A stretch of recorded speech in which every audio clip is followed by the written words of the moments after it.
Ladies and gentlemen, my partner in crime is back. Me and the Shuba guy are going to be bringing to you the Neurostrike Grand Final. It pains me to say this, we are approaching the end of Season 1, but there is going to be a Season 2. Milo, how are you feeling today? I'm feeling great, man. Two teams going into it. We're going to see who can follow the footsteps of Chelsea as they most recently won the Club World Cup. Who can become the champions of Neurostrike? I completely agree with you. I mean, the levels of passion, both teams are wanting to prove themselves. But there's only one that can walk out of this victorious. We have a total of 5 maps potentially for today. It's going to be a very, very fun day. But taking a look here at our vetoes, Milo, we have the 5 maps. Obviously, the first one is going to be Bank. It will be picked up by the Land of OOO, where they will start on the attack first. The second will be Consulate. The third, Nighthaven Labs. The fourth is going to be Skyscraper, and the fifth will be Border if we do need those fourth and fifth maps. So there's only one thing left to say. Milo, what are your predictions for this series? It's going to be a very close game. The maps we've just seen, both teams really like, especially Labs. I looked over, especially throughout this league, NuTorious have won Labs 4 out of 4 times they've played it.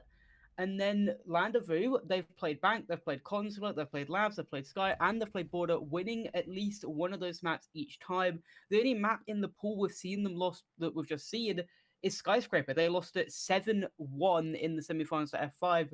So looking over the statistics, I would say Land of OOO have the upper hand after the map VO.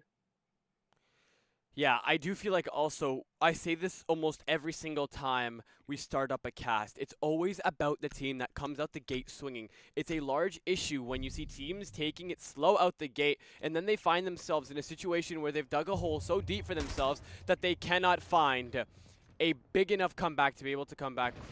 But, it's all going to be seen right here and right now, and I feel like the first impression, having defense first, NuTorious are keen to make that first impression. Damn, I don't get any love. Last time we casted Land of OOO, I did get love, but you know, this time. It's only fair I get some fine. now. Yeah. Looking at the bans, I'm surprised that Ace is still on the board, because obviously normally on Bank you like to see the Ace, Hibana ban, so then you can stay safe, making sure the Kanto wall never gets opened up. Maybe that'll come down to their final ban. The Cade being banned out is obviously going to help them once NuTorious rotates down to that basement. It'll be easier to get the hatches. And Mira, very strong for not only holding the red hole, but also holding in Janitor. Just allows you to have those mirrors watching the window repels and easily get a C4 in. If they go for the repel, go for like a sense bomb that looks like they're actually going to be going for. Verticality, the first step here for Land of OOO. No mirror is going to be seen as she will be banned. So no crazy external play onto Janitors where these attackers don't have to fear. Right now, their biggest fear is that Valkyrie that sits in the depths of Archives and looks to get active the second somebody touches their boots on the ground. The defender is really taking a little bit of a step back off that site because you have Fast with those Yokais and you have Braves with those Evil Eyes, or not the Evil Eyes, sorry, my apologies, the Black Eyes, so they can just secure the site, play from below, and then from there, they deal with that pressure. You even have that Clash to act as that one-way mirror to account for that missing Mira. So they don't even need to get their hands dirty until these attackers put their foot on the gas. No, I do think they need to at least send one person below, clear out that Valkyrie, because you can't be going into the execute with the Valkyrie still on the board, especially with the fact that they can just easily get the C4 around. But Braze is rotated out. He's more in and around the Starframe area, but it doesn't matter. As Dragoku gets that opening pill, the Flores goes down, that entry player goes down. It looks like that was going to be the sole player that was on their own, maybe coming in from APMs, but a wonderful shot from the Bandit, gets them that open pick, gets them rolling. You said that it's all about if they can get a good start, and so far, it is NuTorious is keeping up that good start with Quick Cape getting a second. Beautiful. You just approached that 90-second mark, and right now it's just NuTorious to build up the pressure. Finally, Wumbo finds that refrag, but after what? You've lost half the integrity of your attack. Nash left by his lonesome in the middle of office. Deleted. First hit by that Yokai. The crossfire from the Janitors forces him into the direct crosshairs of the man that resides in the front office. First round goes to NuTorious, and it was a very one-sided affair.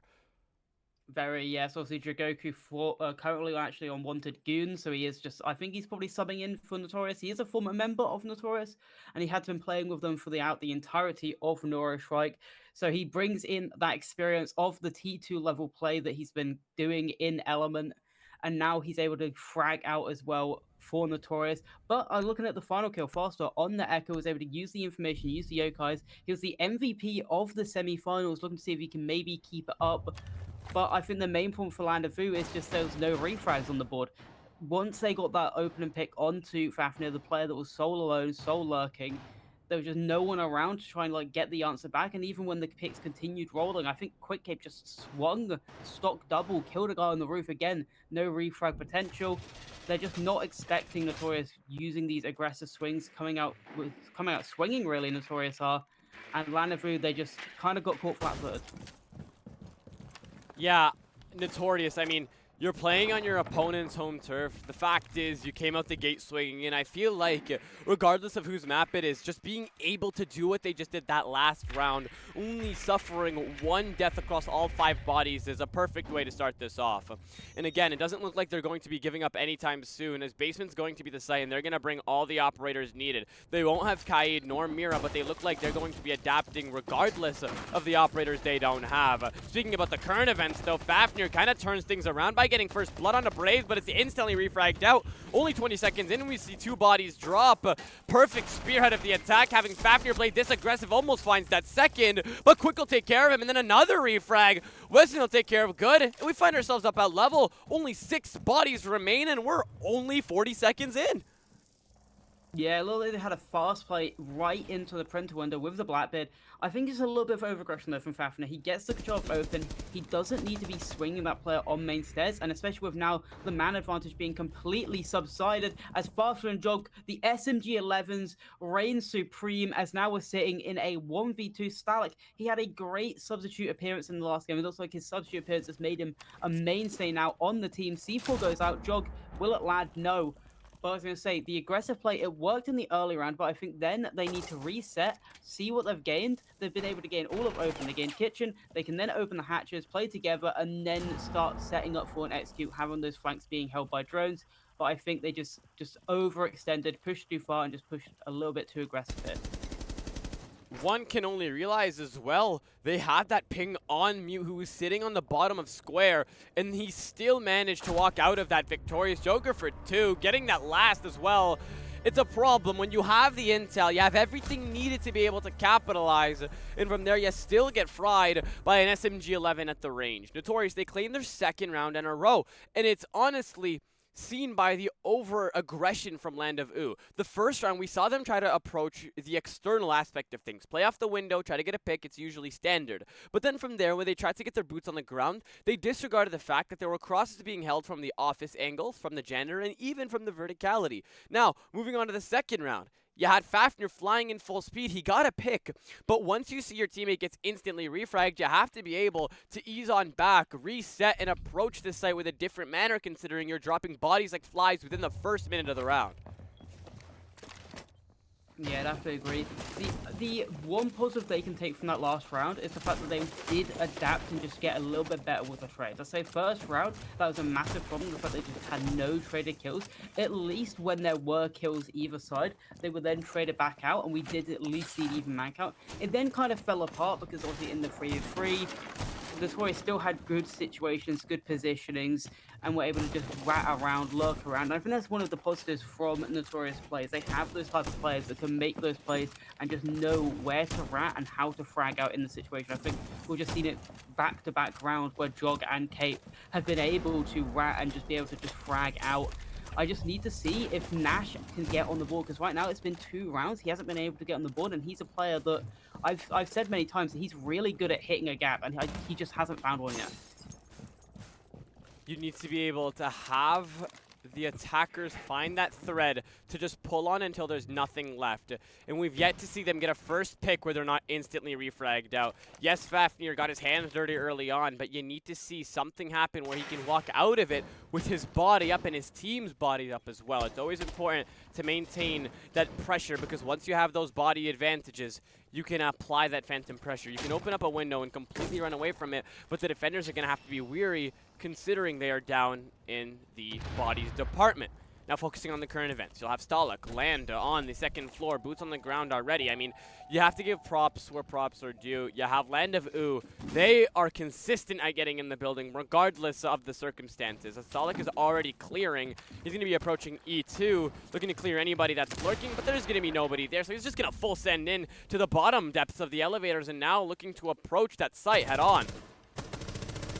Within a couple of shots, they were able to get some good control, but right as I say that, Guard takes down Nash. He's able to walk back upstairs, able to get a pick back, and now it's going to create a little bit of chaos. They've lost some space, they've lost a man, and then now have to figure out how they're able to reclaim that ground, because they don't know if God went fully up or if he went backstairs. Also, we know that he went back downstairs, and the drone will actually give away that game now. So, like, okay, he's given up the space again. We know he's gone back to site, but now we have to try and execute, figure out where these players are, get the space, get the hatch open, and then start to just slowly whittle them down and start for execute, and that pick will definitely help them. Also, you guys have to keep in mind, having that bird's eye view as the observer is always going to be something we have to keep in mind. These players cannot see these outlines until they get to the very close range. But I mean, it didn't seem like bird's eye view was going to matter in that situation. Weston was repelled like Batman and got the easiest kill ever. No player is ever going to contest that, especially with that ACOG so magnified into the depths of sight. No one-time scope is ever going to contest that. NuTorious losing the overall control of the Archives area, but Legion will fill that gap quite fast, and they'll find themselves up at level. Only 35 seconds left on the clock. Ying has 3 Candelas left. There's plenty of utility, but they just cannot thread that needle. Bastard takes care of Stalak. The Candelas continue to get utilized. There are boots on the ground. The plant looks to go down, but Weston goes down with the case in hand. The case is loose in sight. Wumbo, you have to pick in between putting that case down or taking your ones. You'll do the latter, and you'll get absolutely destroyed. That's just chaos from Archives directly in sight, and nothing works out for them as NuTorious continue to build up their lead. And the Land of OOO are still looking clueless on how to address these defenses. They feel very disjointed right now, Land of OOO. It doesn't feel like they're playing as a team. It feels like they are playing as these 5 individual players, as we saw every single death having no one else around. The buddy system is just not being implemented from Land of OOO right now. Every single kill not traded again. I said in the second round they were doing better at that. They were able to trade some kills off, but that round at all, again, no kills really traded back. And it just doesn't feel like maybe they're holding the drones, holding the old flanks, as we saw I'm pretty sure it was Braze was able to just walk up the square stairs, get a pick, and then walk back down right into sight.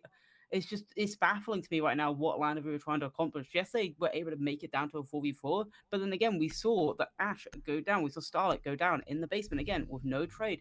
Yes, he probably should have won the gunfight, but still, you need at least to have that safety net of being able to just fall back into a teammate where he can then get the kill back. We're going to see NuTorious be able to get that full site rotation, be able to go back to the top floor. I want to see a change from Land of OOO here. They went for that main side of everyone being on the windows, and then 2 players try to lurk in, try to move the attention away and get some picks. I think maybe just go for a traditional square take, or maybe even bring the Monty that they're doing now and go for a lobby side take, but just make sure you're close-knit, playing with your teammates so you can get those trades back. I couldn't agree more, and I also feel like the individual clutch factor we're seeing Land of OOO attempt is just not working out in their favor. NuTorious, once they are challenged for those ones, they find themselves successful, but they are always first and foremost utilizing their teamwork, their ability to open up walls in areas and angles of the sites to be able to capitalize upon.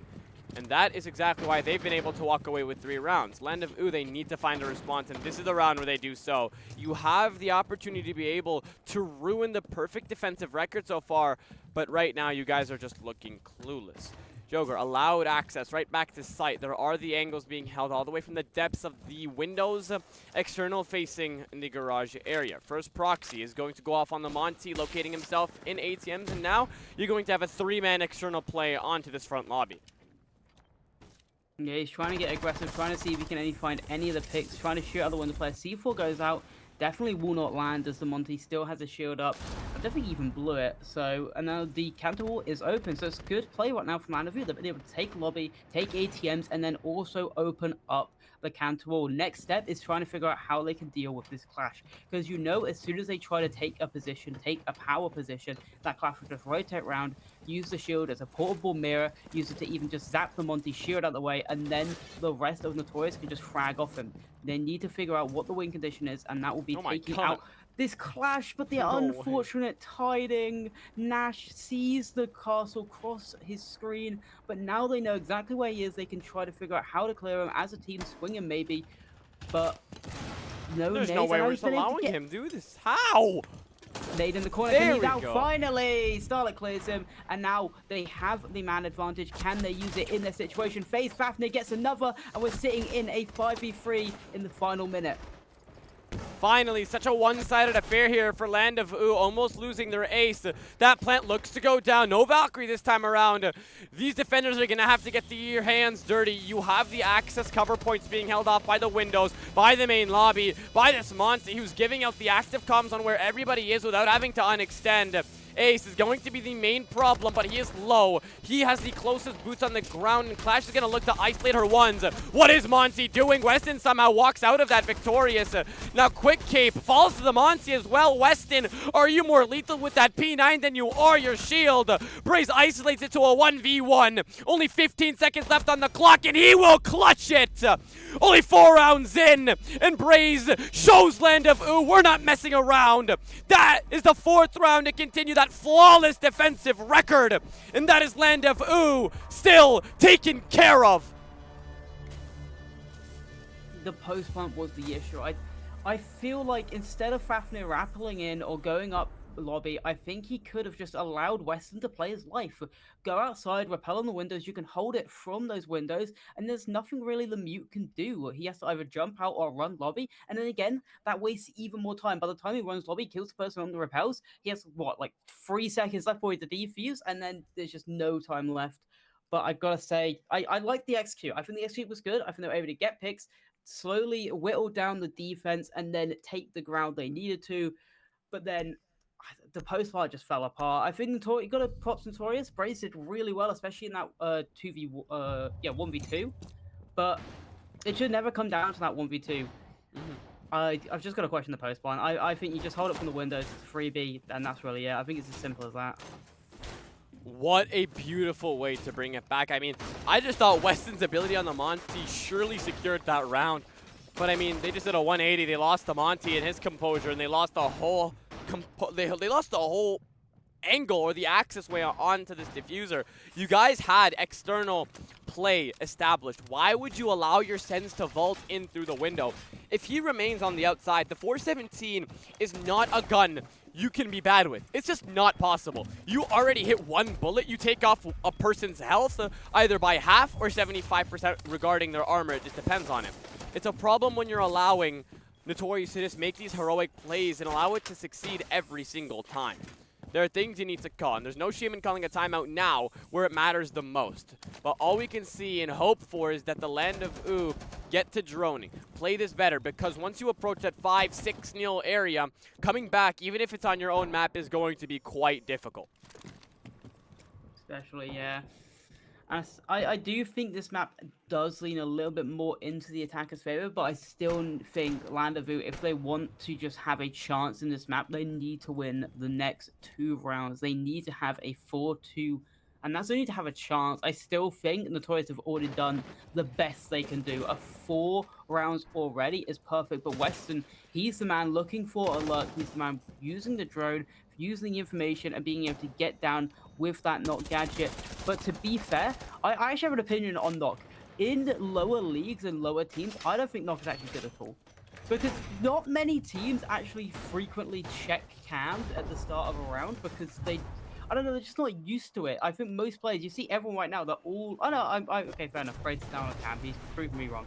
But I don't know. I think an operator could just be anyone else other than Nock would be better. Just bring in a little bit more utility, especially with most of these lurks that Lanovo have been trying throughout this game. I think we saw Nock on Fafnir on the open area hold. Didn't work either. I think just bring maybe that Ying that's still on the board. Bring maybe even this the Grim is Grim's already up. But just bring someone maybe even to get intel, like a Twitch. I don't know. I think it's an interesting pick. I don't think the Nock's really of worth right now. Usually you'll see her try to lurk in through garage, and it's just not what we saw. There's even somebody posted up in the garage, so maybe that lurk up or that spearhead of your attack shouldn't be the Nook. Maybe you're looking to get a little bit more bold with the Ash, but his boots are already in the ground, and he'll find easy access. Nash tries to get his hands dirty alongside with Nonchalant, but Weston, he finds entry, instantly refragged up by Braves, but that plant looks to go down regardless. They look to continue to stick it, and finally we find ourselves in a second back-to-back post plant. Wumbo not losing his life to the Volcans, Tachanka. That TP-27's destruction is going to be something you cannot mistake. Wallbang takes care of all of Nash's surroundings. You need to get Quick Cape up to be able to support you in your post plant. Braze still going to keep his gun hot as he will take care of the server pressure, as now the two attackers are going to be playing in the depths of server. A little bit of bait as two defenders are going to commit to this verticality. You need to take care. Wumbo goes down, and Grim takes care of the man who's trying to get his hands dirty on the case. Quick Cape needs to isolate this one, but where is Goyo? Triple for Stalak, no time to defuse, and finally Land of OOO find themselves victorious due to the miscomm between Quick Cape and the Tachanka. Even with, again, a great situation. I was completely proven wrong after saying how bad Nock was. Somehow no one hears them dropping elevator. Then they're able to use the gadget, walk past the default camera, walk and kill the main operator that is stopping that plant from going down. And then as soon as that kill happens, the go buttons go. People then have to move their attention to try to kill the Nock first before they can again go back to trying to stop the plant. It looked like Lanovo were making the same mistake as they did the last round, was having a bad post plant as they then started dropping like flies. We saw a lot of them go down the 2v1 situation with the Grim on the hatch, but luckily, like you said, it looked like a miscommunication. Cape didn't swing him when the Tachanka went to go back down to defuse the bomb, and it just came down to Lanovo just about squeaking by, despite actually all 5 players on that side dying, but the objective is to defuse the bomb, and that's exactly what they did. We're going to see a reattempt from NuTorious. We're going to see the Goyo again. We're going to see the Echo again. And we're going to see more of an emphasis on just stopping that plant this time around, most likely. But with Gud on the Vigil, they also may be going for a more, maybe just not a roam, more of a bunker, but just having that one player up. No, never mind. I'm completely wrong. They're doing a full frontal roam with 3 players upstairs. I mean, you might as well get a little bold. You've won 4 defensive and you've lost 1. In that 1 round you lost, you still won in terms of the 1v1s. So why not try something a little bit out the box? The biggest problem was allowing that plant to go down. And the second biggest problem was the communication between pushing that man in open area and Quick Cape rotating all the way around to archives. That was the biggest flaw we saw in that whole round. Even allowing Weston to drop in the elevator wasn't as crucial because he got a pick and he was instantly refragged out. Now, focusing on the current round, allowing Nash into sight is a big, big problem. But good, for some reason, the roaming operator is going to be the only one dealing with the direct pressure onto site. You have somebody in garage, but Vigil's gonna get pressured if you guys don't help him. Good for 2. You have another man lurking in vault, looking to deal the pressure. You had 3 bodies in sight. They look to continue to lurk. Stalak making his presence known in elevator, and now rotating back into vault. Now, he'll find the second. Takes care of good, and now it'll be left up at level, and now most of these attackers have the health to be able to contribute to the easy ones. Braze is a ways away from the site while the rest of his team has to deal with this direct pressure, and Stalak is going to be the only man you have to worry about. Everybody else is droning. Everybody else is rotating. If you can take care of Stalak right here and right now, you've completely dissipated that pressure that applies on to the site. But as of now, you still have so much time to keep into account. So I think NuTorious is going to continue to be mindful of their surroundings and that clock that continues to run out. I like this idea to double up on the garage player. They know he's alone, so they can try to get this one. But Dragoku goes down. Starlike, he's the man that rat as well as Nash. But again, the instant refrag, Cape with another. And now again, they still know that that garage player is on his own. But Weston, he's at least being... Oh no, sorry. Wumbo is at least trying to get the hatch open. Maybe trying to just drop down, get the situation, help out his teammate. But Braze, he's going for the luck. He's now going to try and take that 1v1 gunfight. Oh, And with the plant going no. down and the hatch open right above him, it's a free Come pick on. for Braze. And now we're looking at a 1v2. Western has it all to do. It's going to be basically impossible targets, especially with the camera still. But no, he shot the camera out, so there's no information on him. Can he at least get one of these picks? Maybe even the 1v2. It's going to be hard, especially with the defenders still having that diffuser control.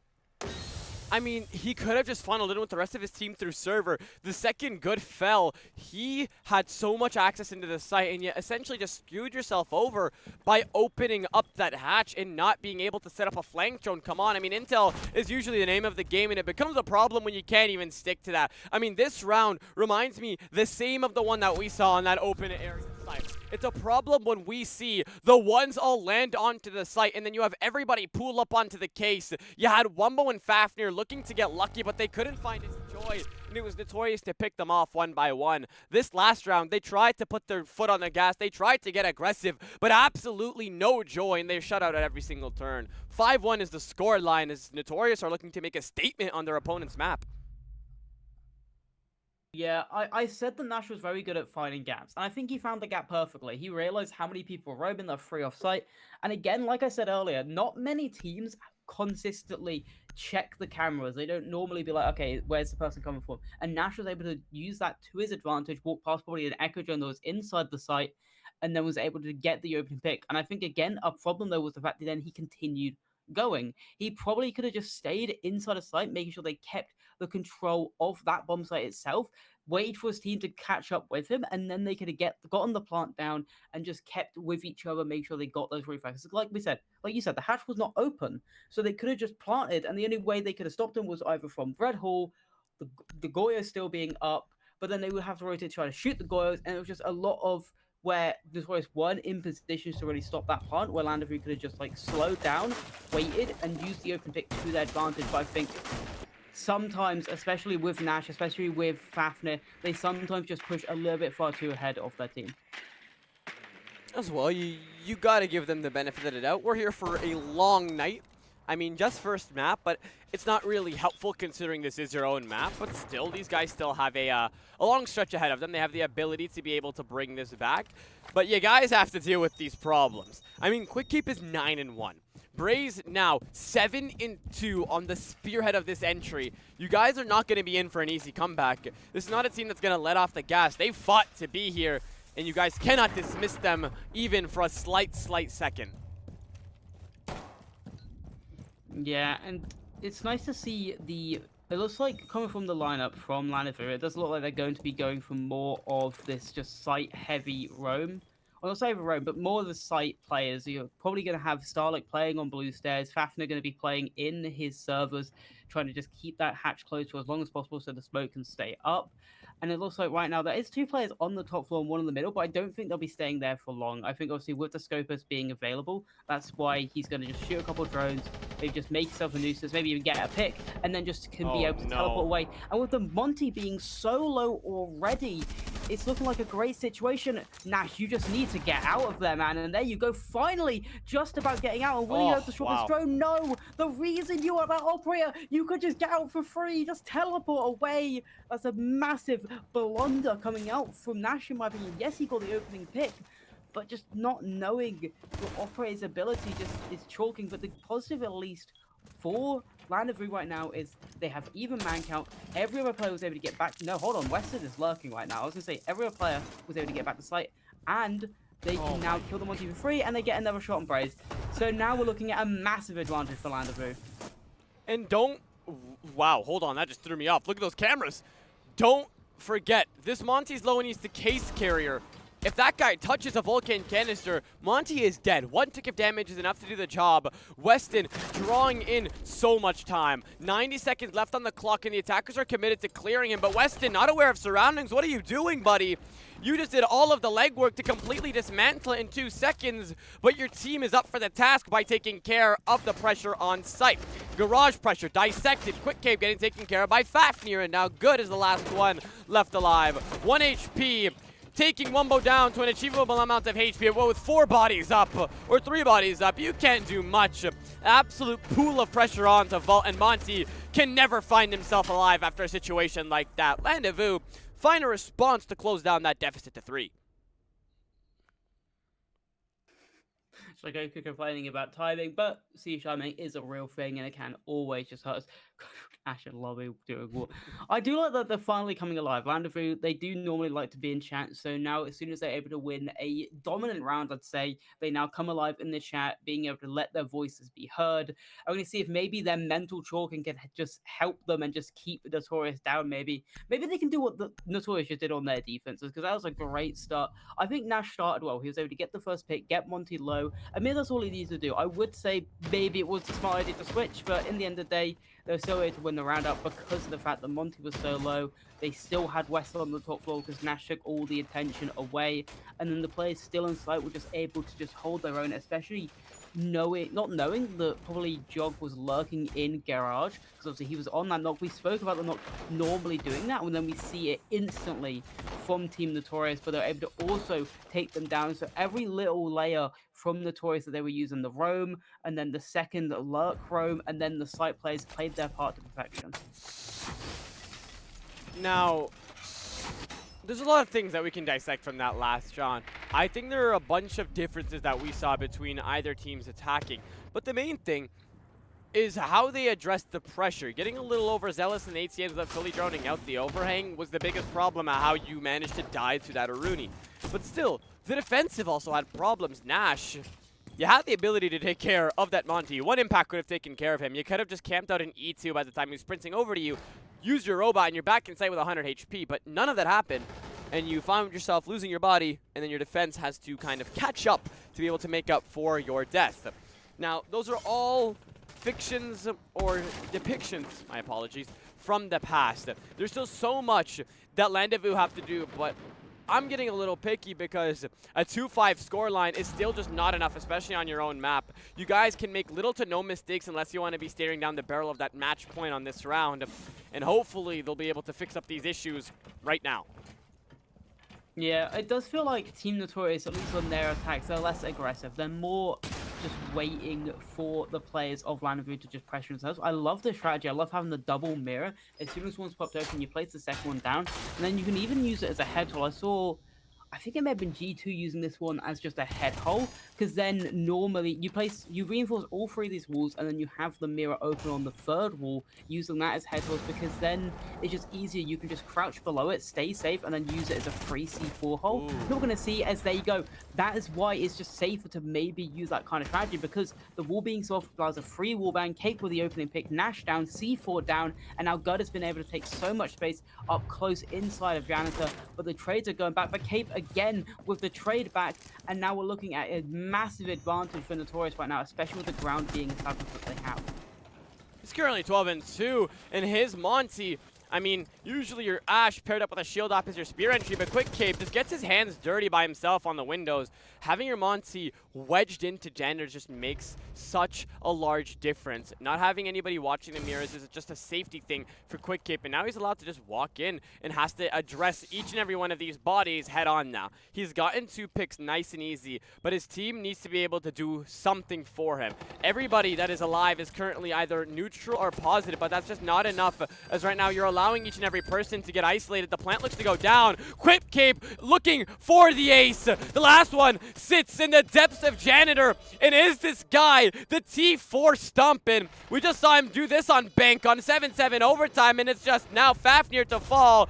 Stolen by Braze, but still, Quick Cape with 4 kills, 2 on the external, 2 head on, and that's match point for NuTorious. Didn't like Cape really cared about the ace. He was just vaulting back and forth over a desk. He was having a little bit of fun. But we are going to see his kills push themselves into match point. Looked like it was going to be a situation where NuTorious were able to get those picks back, but then Fafnir getting a double, pushing it back into their favor, still having a situation where they had to do something. Landezvous were doing well battling it back. They had C4 to stop the plant, but again, it came down to Cape just having that luck, which I don't know how it happened. They have barbed on the spiral/red stairs. How is no one hearing that? Especially the castle. he killed his teammate from those stairs, and then the Castle still has no situational awareness to turn around and refrag, get that pick back, so then NuTorious have to then be in a 2v2, trying to get that case down. Basically, a 2v1 because with Monty, it's not really a gun up, so it would be 1 gun against 2 when trying to cover that plant with the timer getting lower and lower. I'd say just interesting. I don't think NuTorious won that through strategy. I think they generally just came down to this game is still an FPS game, and Cape just won some really good gunfights, and Landavoo just didn't really seem to have the situational awareness to know where Cape was coming from and to know where the teammates were dying around him. So many things for Landavoo to be able to address, and hopefully this little pseudo timeout in between maps is going to act as a little bit of a mental reset, because you guys have been falling short in every department. You need to be able to come back. Now, as it stands, Landavoo, they have a defensive to hold, but you've given your Warden all the way out to Janitors, and you've given up his positioning. Ash, not even going to entertain it, taking some damage off of the windows, and Joker looks to address that Warden, but he didn't completely reset. I mean, he doesn't want his time to get wasted, so you can either approach it from open area, dirt. There's so many different areas you can approach to not interact with this Warden, but you are eventually going to have to take care of him, because he will be a roadblock by the time you try to approach this site. External play has been such a large aspect, and Landavoo just need to look to address that first and foremost, and then from there they can build up a successful defense that just kind of denies a plan or just runs out this clock. What they're praying on, especially Landavoo, is that Nash does not go down as quickly as he did last time.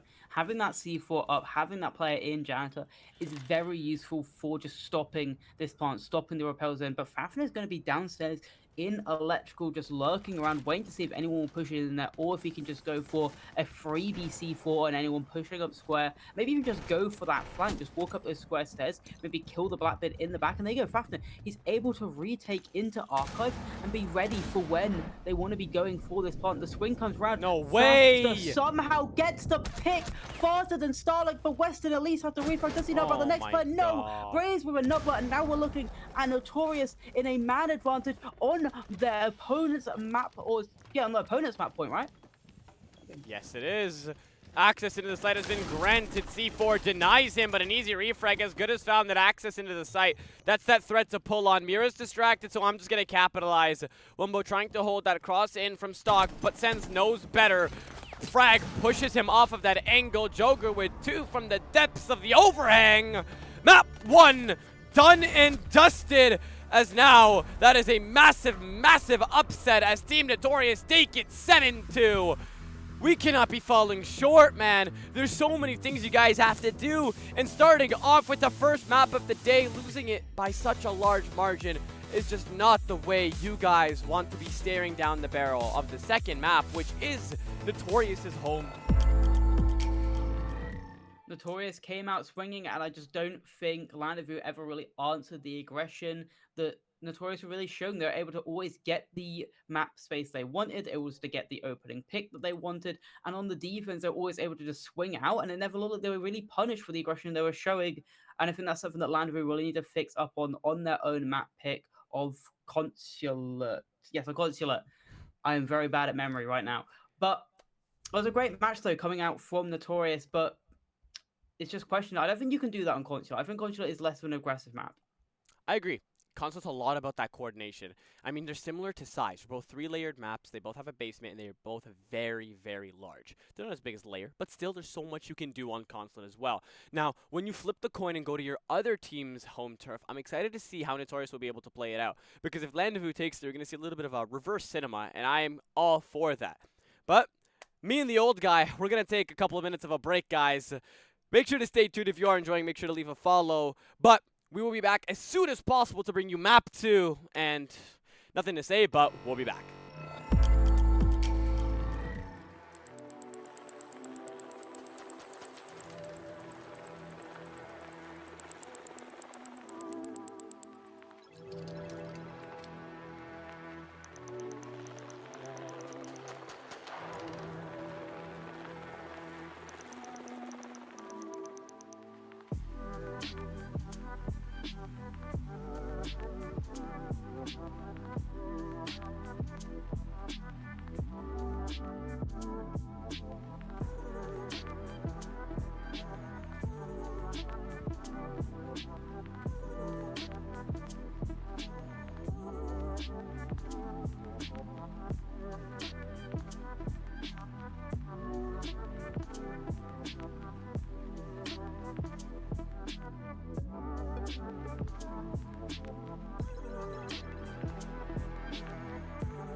We told you we would be back soon. First map drama, the opponents take their home turf. And this is going to be the map that decides if we're going to series point or if Land of OOO have a map in them to be able to bring us to the depths of maps 4 and 5. How are you feeling about this, Milo? I'm feeling like I said that Land of OOO probably have the overall advantage, and we saw them just got destroyed. But I'm gonna say it again. I think Land of OOO should have the advantage on this map. I don't think you can still see the same aggressive playstyle from NuTorious. And the one time they played the Consulate inside of Neurostrike, they lost it 7-5 to Rekai Esports. Whereas the 2 times we saw Land of OOO play Consulate, they won it both times. Bans coming out, Blackbeard being banned from Land of OOO, not surprising. We saw Team NuTorious use it on that last round, and Clash being banned out is Clash. Like, I don't need to say anything other than, oh, Clash is banned. Like, of course Clash is banned. This has been an interesting game, and I only say that because of the amount of friendly banter we're seeing in the chat. Just a little bit of a funny point. It has no significance, but there is something weird that we see on our screens, and it's Fafnir going Cav. Hey, let that man cook. Let that man cook. Y'all aren't ready for this. I agree with him. He even says y'all ain't ready for this. I love how he even substantiates his own claim. I'm excited to see how it'll go. But still, on the serious note, there's still so much to be addressed from Land of OOO. You guys are gifted the fact that you have defense on your other team or the opponent's team's home turf. But still, this is going to be a massive upset if you guys can win this. If you can force map 4 and 5, you guys can win in the terms of the long game for the endurance. But still, one map down, which was your own, is going to be a little bit deflating for the egos, for the team, and hopefully the little bit of that timeout in between maps help them reel it back in and talk about what the events of this next map will be for them to be able to find success.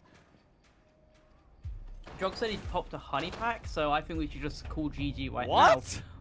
That's what he said. Look, What? in all chat, Jog said he popped a honey pack.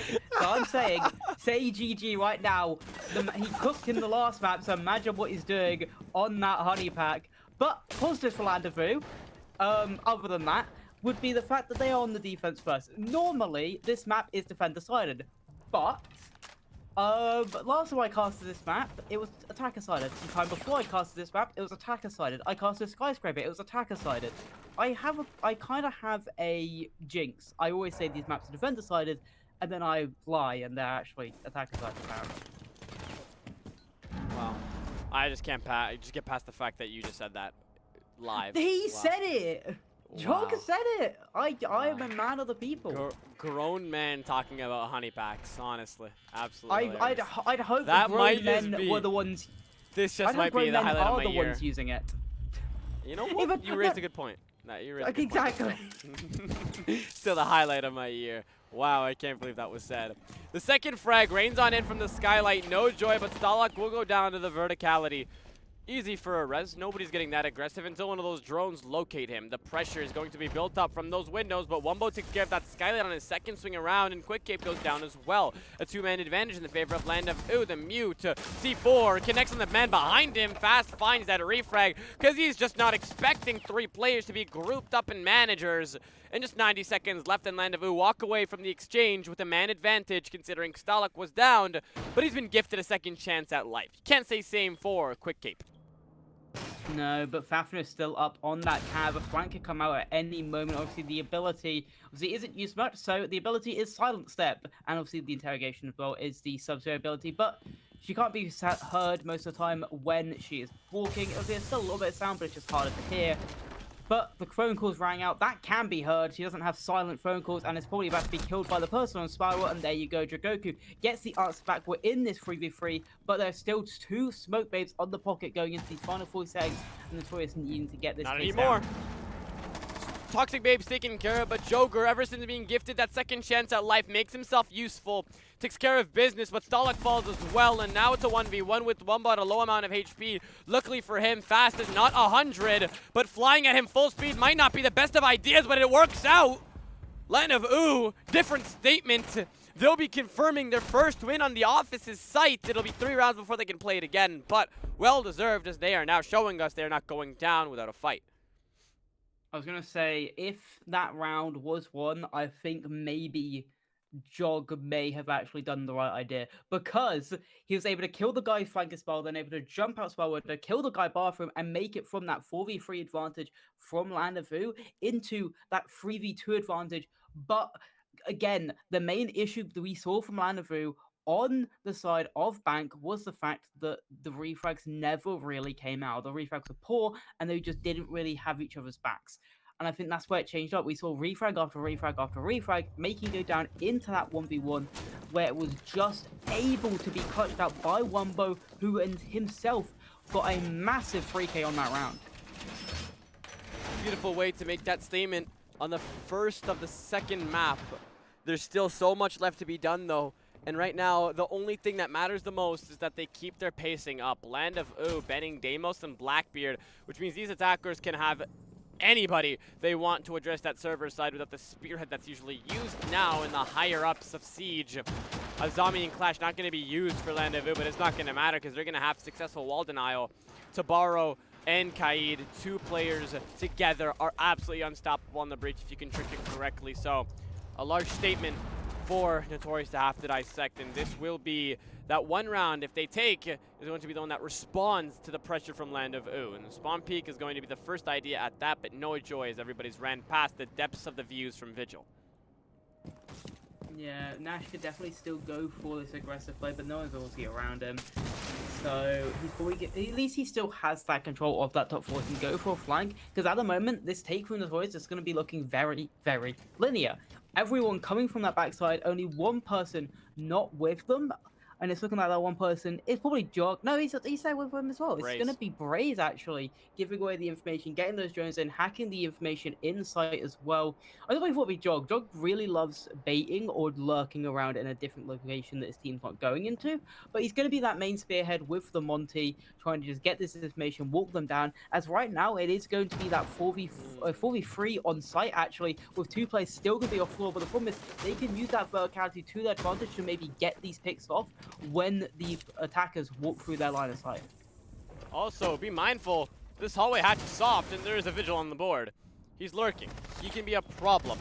But as of now, the problem is going to be that Fafnir is dealing so much damage to the players that sit in server with the Vulcan still intact.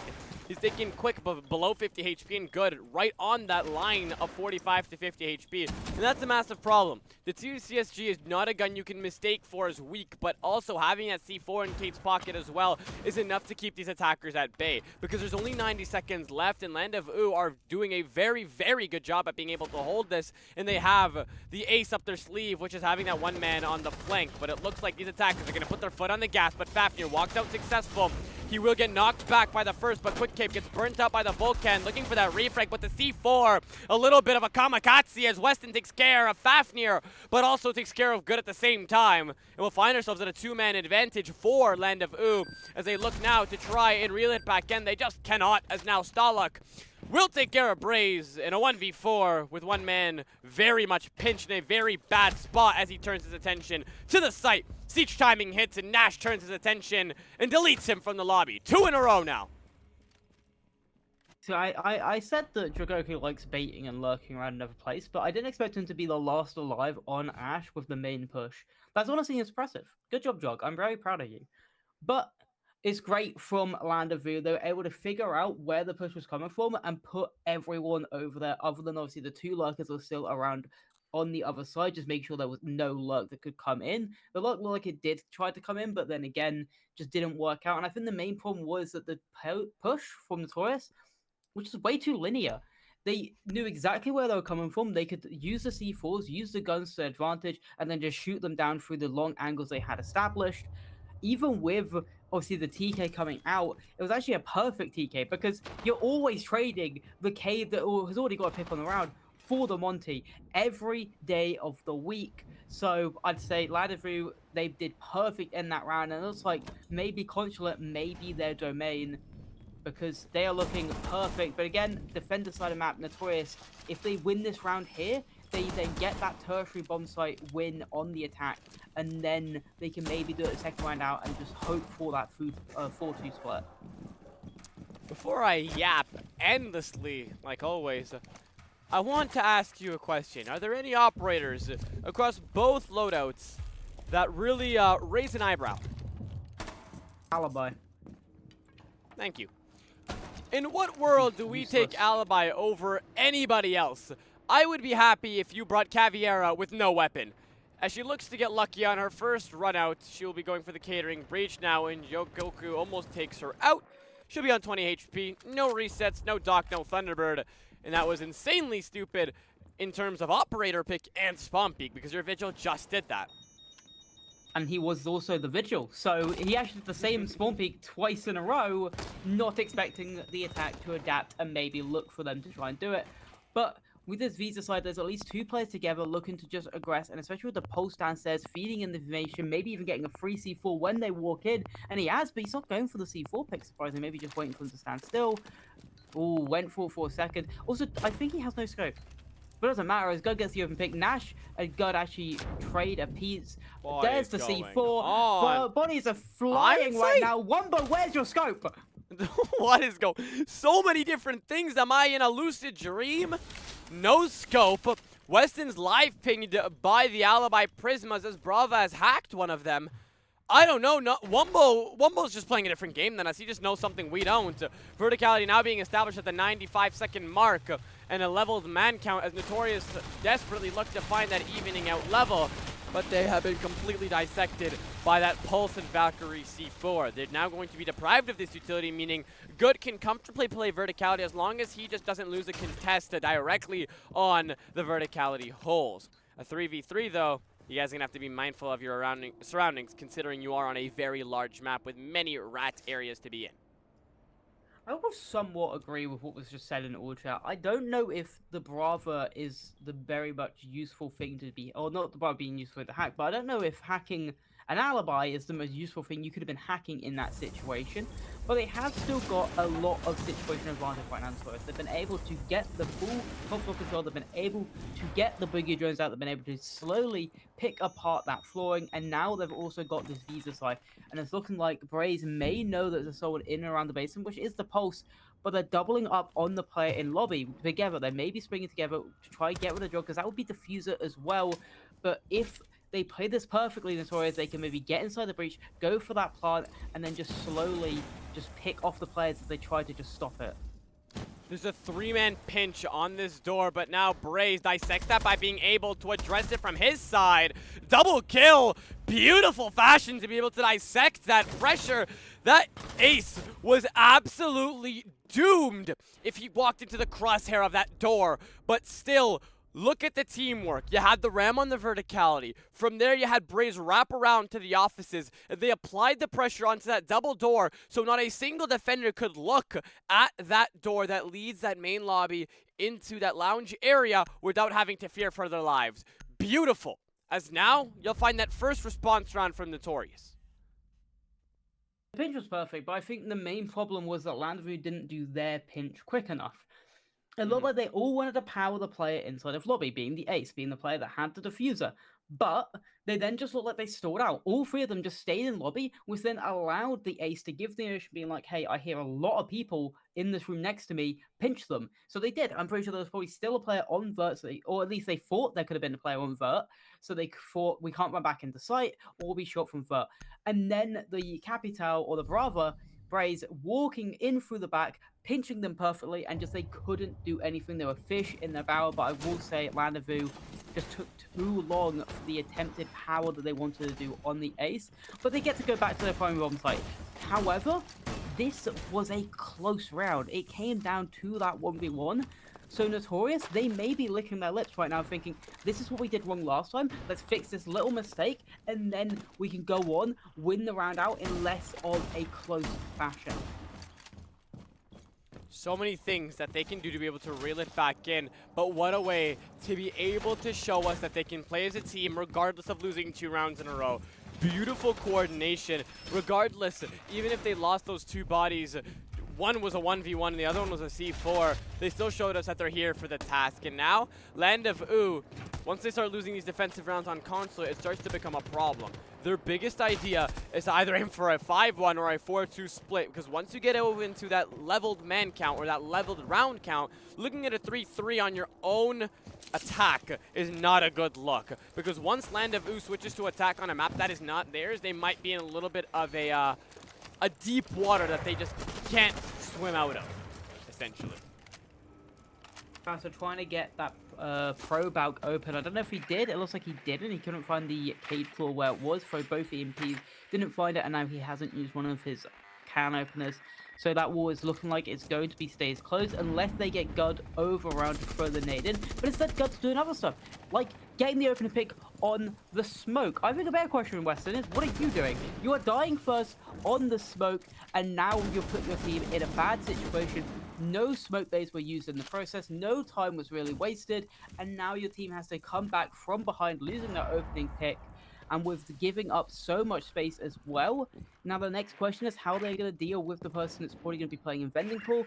The answer is there actually isn't a person playing in Vending Call, so it's going to be free. So much space has actually been given up from Landezvous, and NuTorious can slowly use the drones, figure out where these players are, and then take the space so they can start getting ready for this bomb.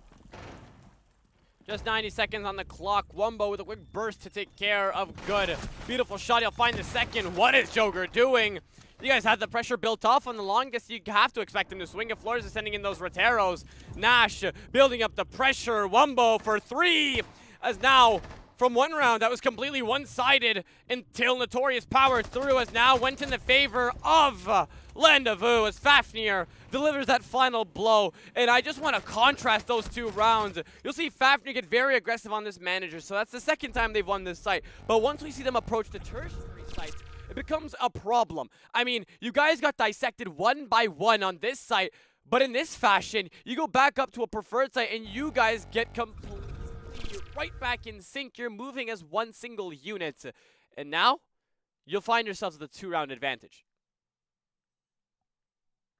I apparently sound like Mr. Ruffle Waffles, which is very funny because Who's that? I don't know if he's a Call of Duty YouTuber who does like the Easter egg videos and like does those stuff.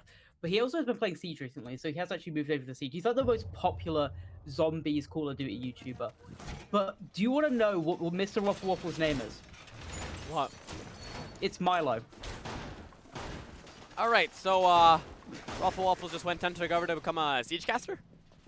No. He's a lot better looking than me, so I won't take that. But looking at what you're saying, Tough, I do agree. They are playing a lot more confidently on these top and basement bomb sites. They're swinging together, they're swinging aggressively. I do think a problem in that top floor was the fact that they just didn't slow down. NuTorious get their own pick on a very important operator. They should have then sent out the drones, figured out where Wumbo was playing, so that he was then top 12, then play together, get the trades, make sure they can swing together as well. But I feel that just never came out. And Starlight, he's looking to rat right next to this lobby door. This is a ranked style play, which I don't think I've ever seen in comp. And if it has happened in comp, then yeah. And I'm pretty sure Nash was going for the exact same spawn peak a 3rd time. Yeah, Yeah, he definitely was. Fine. Yeah. I think he learned that the 3rd time is not the charm when the 1st time it didn't work and the 2nd time you got deleted.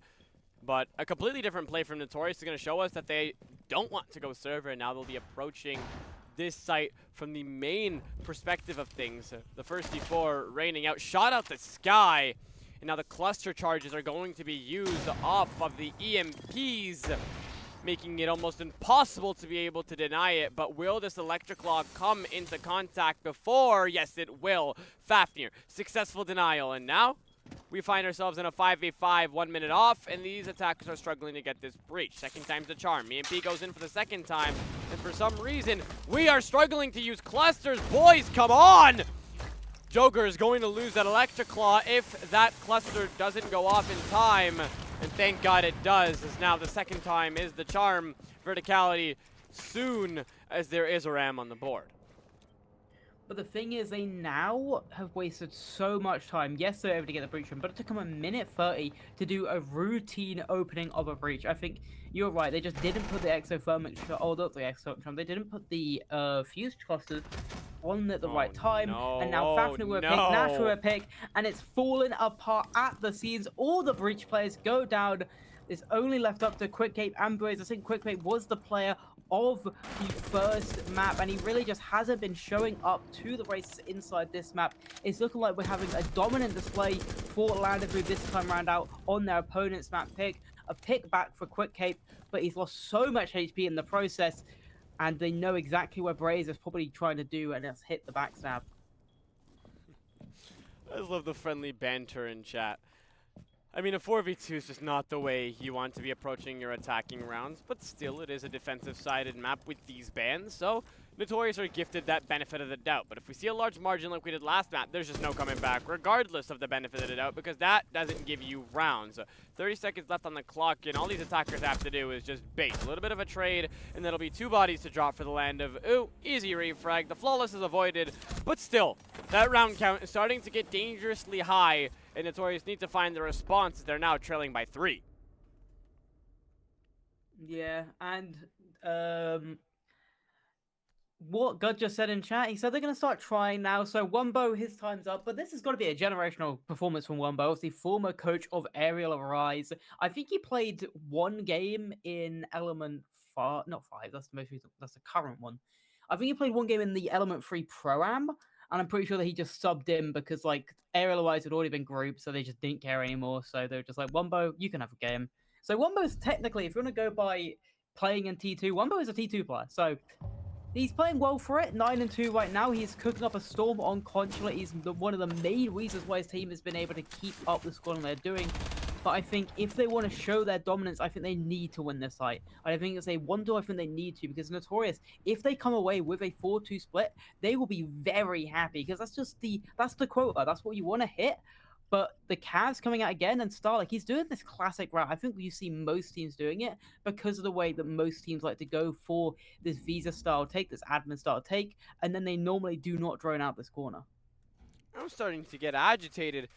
2 Cav picks in 1 map is genuinely the most I've seen this month. The last time I've seen Cav was the last time I've seen Fafnir play. And it hasn't been working out. I mean, they managed to get a kill. Yes, beautiful, but still just think about the amount of utility you can bring. Yes, silent step, but I mean Scopos. You can take big risks, and when you lose health, you transfer you right back up at 100 in sight. You know, there's so many different things you can do. I'm just tired of seeing Cav, but they've been making it work, and who am I to say anything when they are up 4-1? But still, you said 4-2's that quota, and all they have to do is find the first pick on the man that's close up this Visa door, but apparently not! Nash, beautiful shot that takes care of the first and only hard breacher, as now it's going to be a little bit difficult to meet that quota. You are bad. That's a disgusting shot, though, with the Scorpion from that range.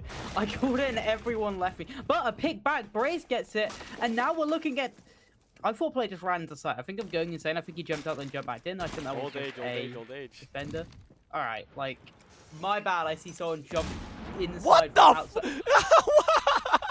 my old age is the problem, isn't it? I think Starlink's old age is the problem. Takes himself down, and now there's two down in the exact same place. Wesson and Starlink laying down on the floor. My God. And now Nash, he started the round out with a wonderful spawn peek. He's gonna need the ace to probably keep his team in it. Yep, there you go. Gotta get them both down.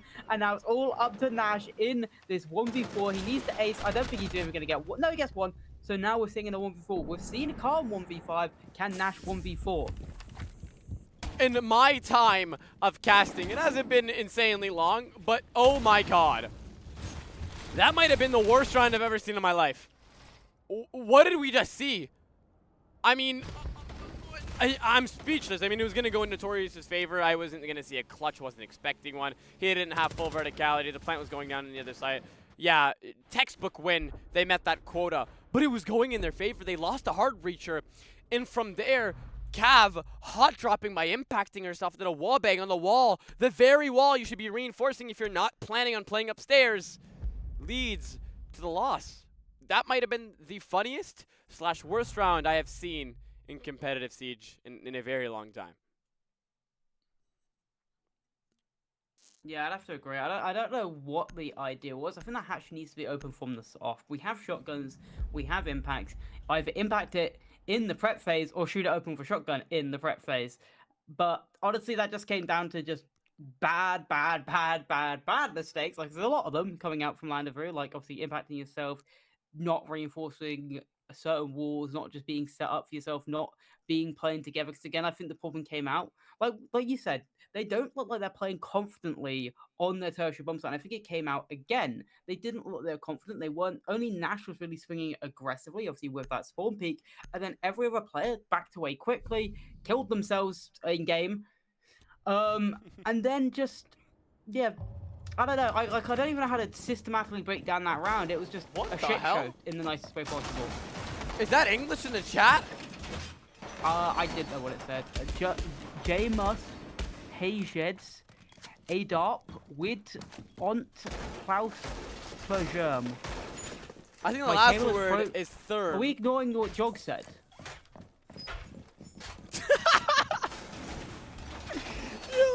I think he says, just a heads up, we don't clause therm? Huh. Just heads up. We don't play firm. We don't play firm. Oh, look at that. They We just deciphered the enigma. Good to know that Jog's honey pack is kicking in though. Yeah, just my God. My God. Wow. This is the great this is the great color points you want from me. This is the greatest BO5 I've watched in my life. Not the tier 3 CLB versus core. No, it's this. Considering Tabaro just Zoto'd off a soft breach.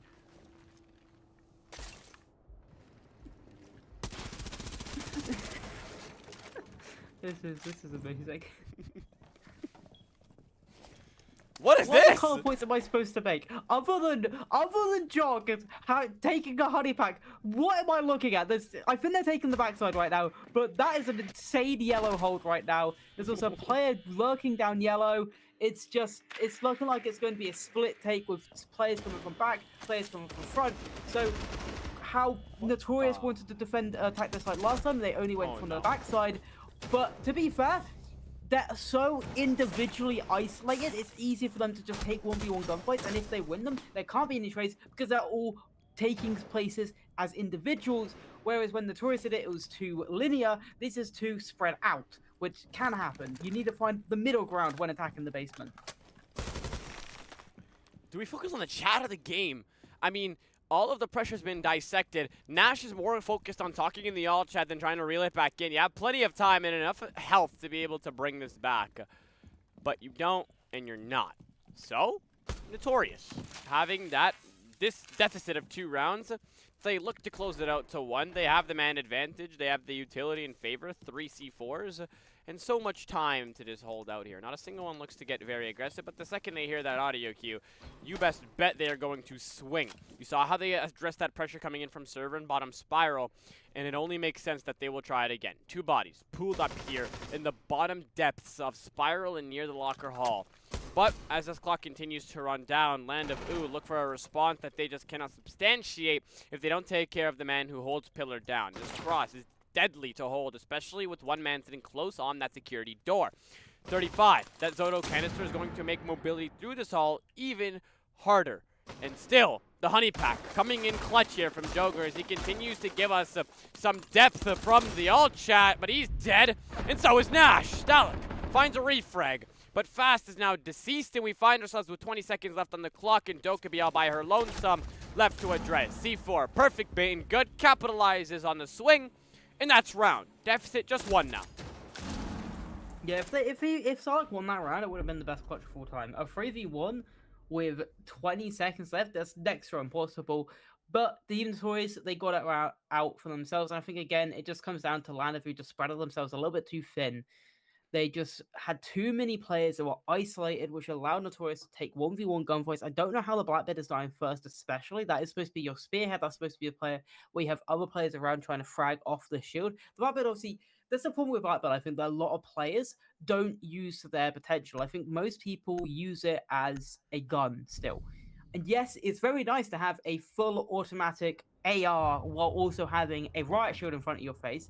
But I think a player that does it perfectly, I think he said it, I think he's told it to me about how to actually play Black properly, was Volsper.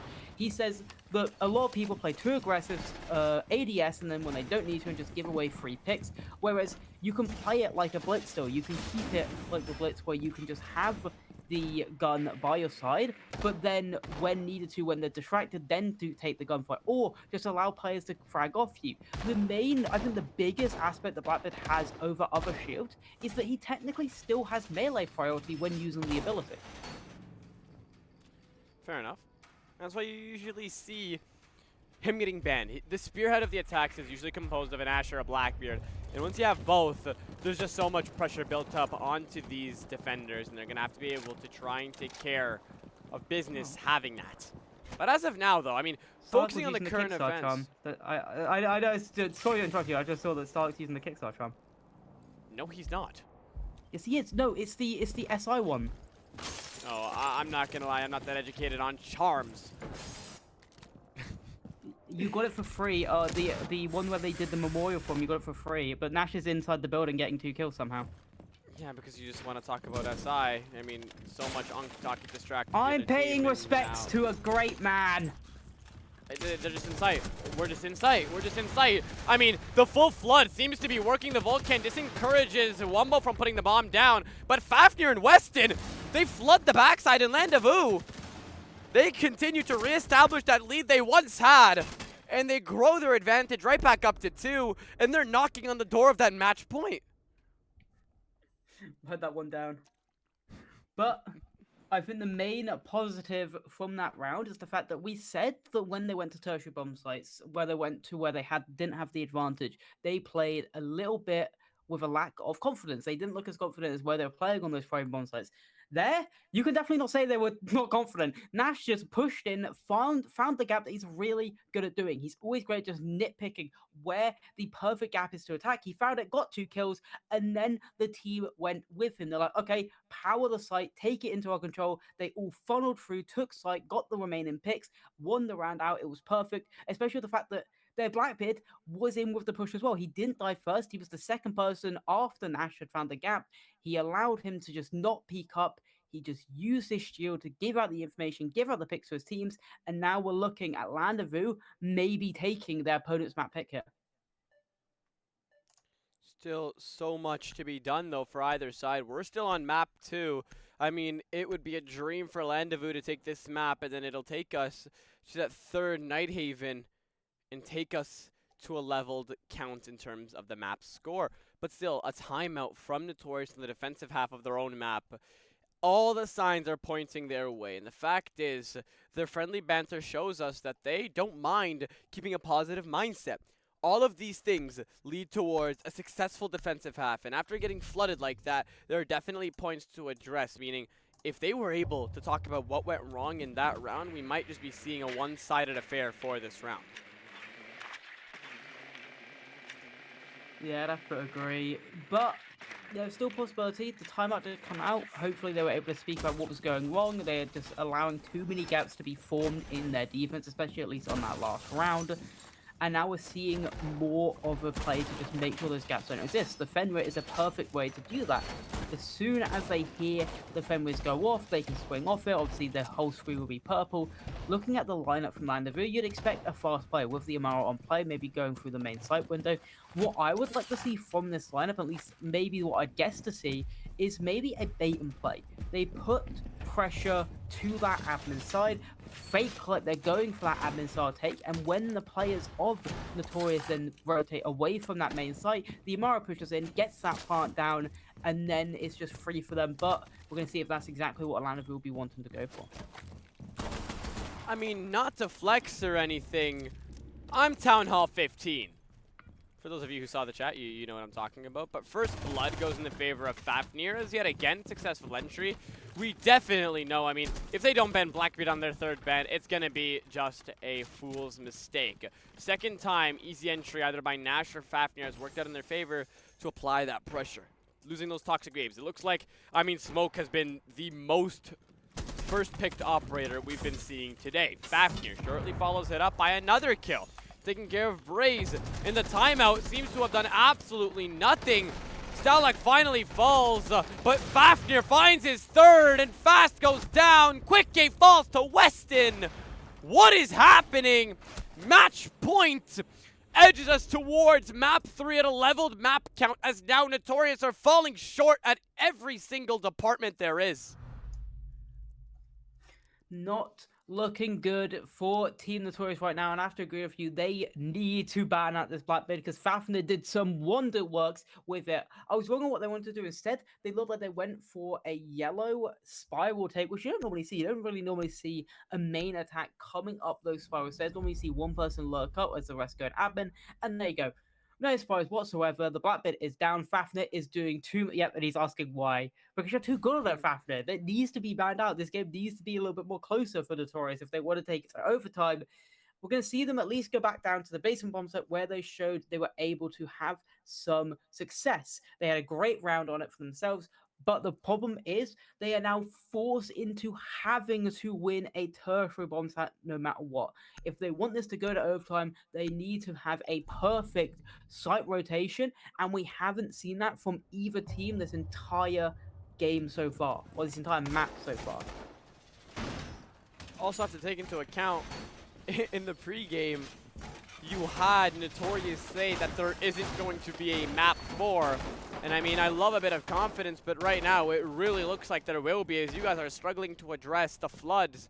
You've finally taken care of that Blackbeard, but now you guys have so much to do, and forcing to OT is the least of your concerns. This game can only go to a max of 15 rounds, as infinite overtime is going to be deactivated for this best out of 5. So that still raises the question, what can NuTorious do? They have a shortened time frame, and they have a land of OOO who want to push this to map 3 on their own map with the advantage. So there's many things they have to keep in mind, and right now it just looks like they're more focused on friendly banter than winning rounds. Definitely, but I do like the extension by Joel being able to hold down these yellow stairs, but Weston, he'll be taking the roof quickly, being able to take that control of this top floor, and then maybe shotgun v shotgun do soon. What is better, the Supernova or the M590? It'll be the M590. The Mossberg going through. Fafnir question marks his own teammate, I'm gonna guess. He's like, what are you doing, Weston? Why are you dying first? You Can I get it? me. Oh, I actually don't know what he's asking about. Maybe he was trying to Twitch drone something and then asking if he actually shocked it, but I don't know if the opponent's team will tell you that, Fafnir. I think you're going to have to just try and check it for a second time. And now you're using it to Twitch over Pete. Okay, well, right now, Landavoo, you've lost the opening pick, but you've somehow been able to take down Spiral and now are looking to flood into the site. I mean, it all bursts into action, but it doesn't look to work in the favor of Landavoo as they try to put their foot on the gas, but they just crash into a brick wall, which is called the defense of NuTorious. The ones you only took care of quick, but you've lost everybody in turn. Fafnir aims for Mira and kills Braze at the distance. And now Fafnir tries to throw a claymore. Apparently he thinks he has the smokes, but still so much he has to do. The case is in hand. He has full HP, so a clutch is possible. It's a 1v3, but still there's so much you have to do. And from a team that is starved out trying to go to OT, I don't think they're going to feed you kills. But Good is really testing his luck on this broken mirror protected him. A little bit of ring around the rosy. Fafnir threads that needle, has that position of the warden. That shotgun will not fully kill him at that range, but he looks to close out that distance. First shotgun shell connects, and now Mira plays close on that refrag. If Warden decides to fall, misses, but that headshot is enough to take care of business. Second try is enough, and now that is round closed out by NuTorious.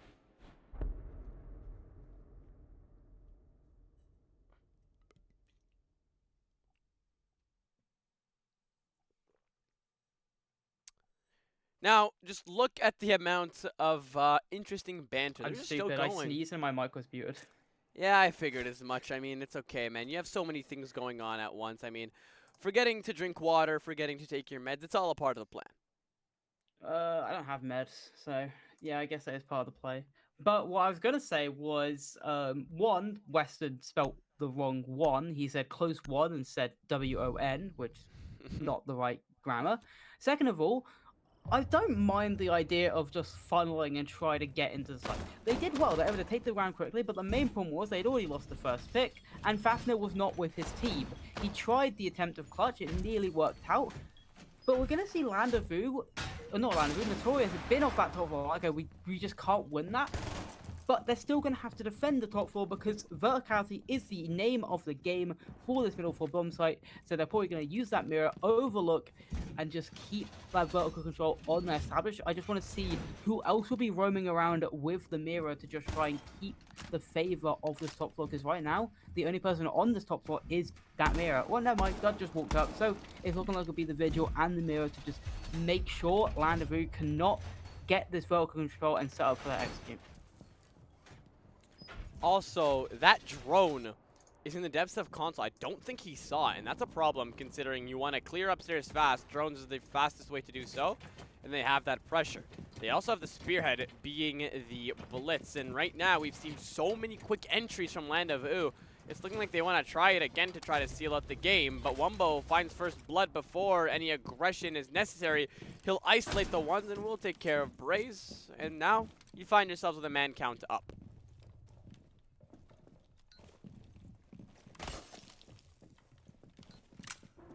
Right now, looking at the lineup, it looks like they do want to go for this fast play, and here you go. Weston gets in quickly, and he's maybe found a gap right now, as it doesn't look like there's any defenders to really stop him. He's going to be pushing into Piano. The first person in his way will be the Fenrir. The question mark is there going to be a Fenrir trap on the door to stop him? It doesn't look like there is, but there is a Malusi gadget, so the name of the game is gone. God gets the open pick, but it's traded back and traded back again. We're seeing a situation where NuTorious now have lost the man advantage, lost some of the sight, and maybe lose the circle. But a great pick from Gabe and a great from God. And now we're looking at a situation where it's a 3v2. NuTorious have brought it back, but Jogoku, he's isolated. Two players surrounding him. Can he fight out of the situation? The case is loose. He doesn't even need to. Just be mindful of Deimos, and the F-Naught protects you close on the door. But Amaru is doing a little bit of ring around the rosy, a little bit of a reset to close out that distance and catch you on your backhand. Wumbo, shotgun, same with Weston. So the long range is not the greatest asset. Weston has that SMG-11, but still, you have to keep in mind everybody on NuTorious is low, so he will get lucky. One easy pre-fire deletes anybody that gets in the receiving end of this SMG. Wumbo has a very heavy-hitting pistol, but it doesn't matter as it'll be Weston to take care of business, but Quick Cape takes care of Wumbo in a 1v2 as we see that 30th refrag in one round, and Joker takes care of the last man sitting in offices. That is going to be a one-round deficit now as NuTorious are slowly digging themselves out of this hole. But they have to win top four. Unless they want to split. If they go split, then I want to see what they're cooking up on the split bomb site. But more than likely, there you go. They will be going to that top floor bomb site. We have seen Land of OOO have so much success on this bomb site. NuTorious have to change something up. They cannot give Land of OOO an opening pick. They cannot give them opening space. They have to do what they were doing a little bit more on bank. Not super aggressive, but just hold more off the ground together. Make sure you have that refrag potential. Make sure you have the utility set up with you. Make sure they can't just funnel in, take the ground quickly, get that opening pick, and then set up for their execute. Because right now, Land of Rue have been perfect on this top to bomb site by doing that. Western has a thing for Maru, it seems like this game. Even Yeah, on the I middle mean, floor Maru, top holy. floor Maru. I mean, it's But working. He's 6 and yeah, 7. he's been effective. He's been effective. He has been effective, but still, it rises the question, what is the team doing to fit around this consistent aggression? Because you could be finding kills. He found that successful entry, but still, they weren't empty frags, but you can't say they contributed all the more to funneling into sight, because by the time that happened, Blitz lost his life on that second floor, and then Deimos was forced to scramble up yellow stairs and isolate the ones. So, I mean, you just have to be able to play alongside your comrades to be able to win this round. You can still end this out in overtime, but you guys have lost 2 in a row now, and NuTorious are not looking like they want to slow down anytime soon. Yeah, definitely. And I think NuTorious will probably have defense on overtime as well. So if it does go to overtime, I think NuTorious will definitely have a great opportunity to close this out. But I think the last round, and I think this is where Land of Rue need to just work on a little bit better, was the information game. I don't think they were able to get the drones in, figure out what operators were, because it looked like Western just wanted a full send in site, but didn't know the Melissa was there, didn't know they had the great operators like trap operators to just figure out where they are. Right now, though, Land of Rue, a lot of players in basement, so they're looking to go fully from that basement up, lurk up, try to see if they can catch anyone off guard. Nash, he's been great in this game so far on finding not only opening picks, but also a gap to just hit with his teammates, getting maybe 1 or 2 kills, and then his teammates can just frag out beside him. But right now, he is actually going to be inside of admin, getting control of it. But the thing is, the barricades are there perfectly to make sure he can't get a free, easy rat kill from finding a gap. Nash has been the most prolific on that entry, but I'm trying to keep my eyes on that back yellow side as well, because you have that Amaru and Wumbo playing off the bathroom windows. There's so much that they can do with this amount of pressure built up, but the first task should be to dissect this pressure coming in from that admin side, because once they gain access to this long haul, kiss goodbye any form of cohesion on the defensive side. Aggression as one man wanders up to the site door. Wumbo takes heavy amounts of damage. A res viable by Finka, but that surge doesn't come down fast enough. Shotgun in the hands of Good wins. Finally, we see Smoke survive past that 40-second marker, but still, you'll lose that body in the long desk. Quick Cape walks out victorious and Braves all by his lonesome. Successful attack, and that will be Fafnir to thread the needle. Map 2 goes to Land of OOO, and the reverse happens. Map 1 goes in the favor of NuTorious, which was a little bit interesting in itself, and now Land of OOO win. After a significant amount of trolling, it ends in regulation 7-5. Yeah, a little bit of trolling, but just about gets it done. And again, a close contact map. Normally you do see them closer because how defender-sided it can be, but NuTorious just couldn't lock down that top floor, and that was the main problem. But I've got to give that round to Fafnir. He's able to lurk into sight, find get a pick, and then continue on his way, continue on the momentum, and get that final pick where Braze maybe had a small opportunity in the 1v3 just because he was on full HP, the rest below. But honestly, they did really well on their tags, and I think that's very great from then coming from a 7-2 loss on your own map victory to then keep the mentals high, win your opponent's map pick, and keep going on to guarantee us at least 4 maps. Beautiful. Serious point narrowly avoided. And now, ladies and gentlemen, we move right back up to Land of OOO's map pick after a little bit of all chat trolling. We'll be back after a swift break. Don't forget to follow if you are enjoying, and we will be back yet again after a swift break.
Ladies and gentlemen, what a way to show us how they want to keep themselves in the game. From friendly banter to Caviera dropping herself out from the map by impacting herself, to taking us to the third map, which is Land of Oo's home turf, Nighthaven Labs, where they will be seeing that attacking side first. I will say both teams love Nighthaven Labs. So both of these teams have played it a decent amount throughout the stage. NuTorious have played it 4 times. They've played it 4 times throughout this entire Neurostrike League, and guess what? They've won it all 4 times. Whereas Land of Ooh, they've played it twice, and they've also won it twice. So both teams are just undefeated on this map. NuTorious have more showings on the map, so I will give them the slightest of edge, especially with the fact that they get to start on the defense. We've seen Bank defender-sided, we've seen Concha defender-sided. Will we also see Nighthaven Labs teeter onto the defender-sided resume? It will definitely be close, but again, I've got a favourite for the NuTorious, even despite having maybe a poor showing, especially from the star players like Jog and Cape, who just showed up well on that first map, but just didn't really show up on the second map. Now, I could see a little bit of trolling from NuTorious. They hopefully will fix it right here and right now because they have a lot to do. And map 3 is the place to start because regardless of who wins this round, we are going to match point, or series point, may I say.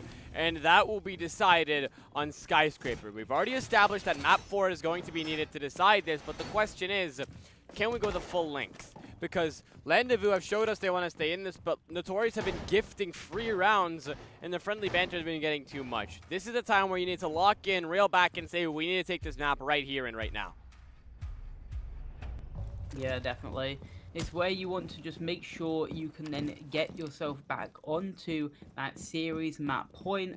Or not back onto the series map point, but get yourself on the series map point first. Because obviously whoever wins this, they only need 1 more map to then just get themselves in contention of winning all of Neurostrike. It comes down to this. I think this is one of the most important maps, especially with just how both sides are just very good on this map. But Braze is going to get that own pick onto Nash. He is that lurk player down. He is that gap hitter down. And Braze is able to find him with that C4 still being on the board as well and still being able to just be a nuisance in and around that map. But as I say that, Fafnir gets the refrag. He was below as well, getting rid of those bandits, and now they can get open this main breach. They have that second floor control, and they are back into an even manco. Only problem is, obviously, losing your Deimos means losing nades and losing those tracks.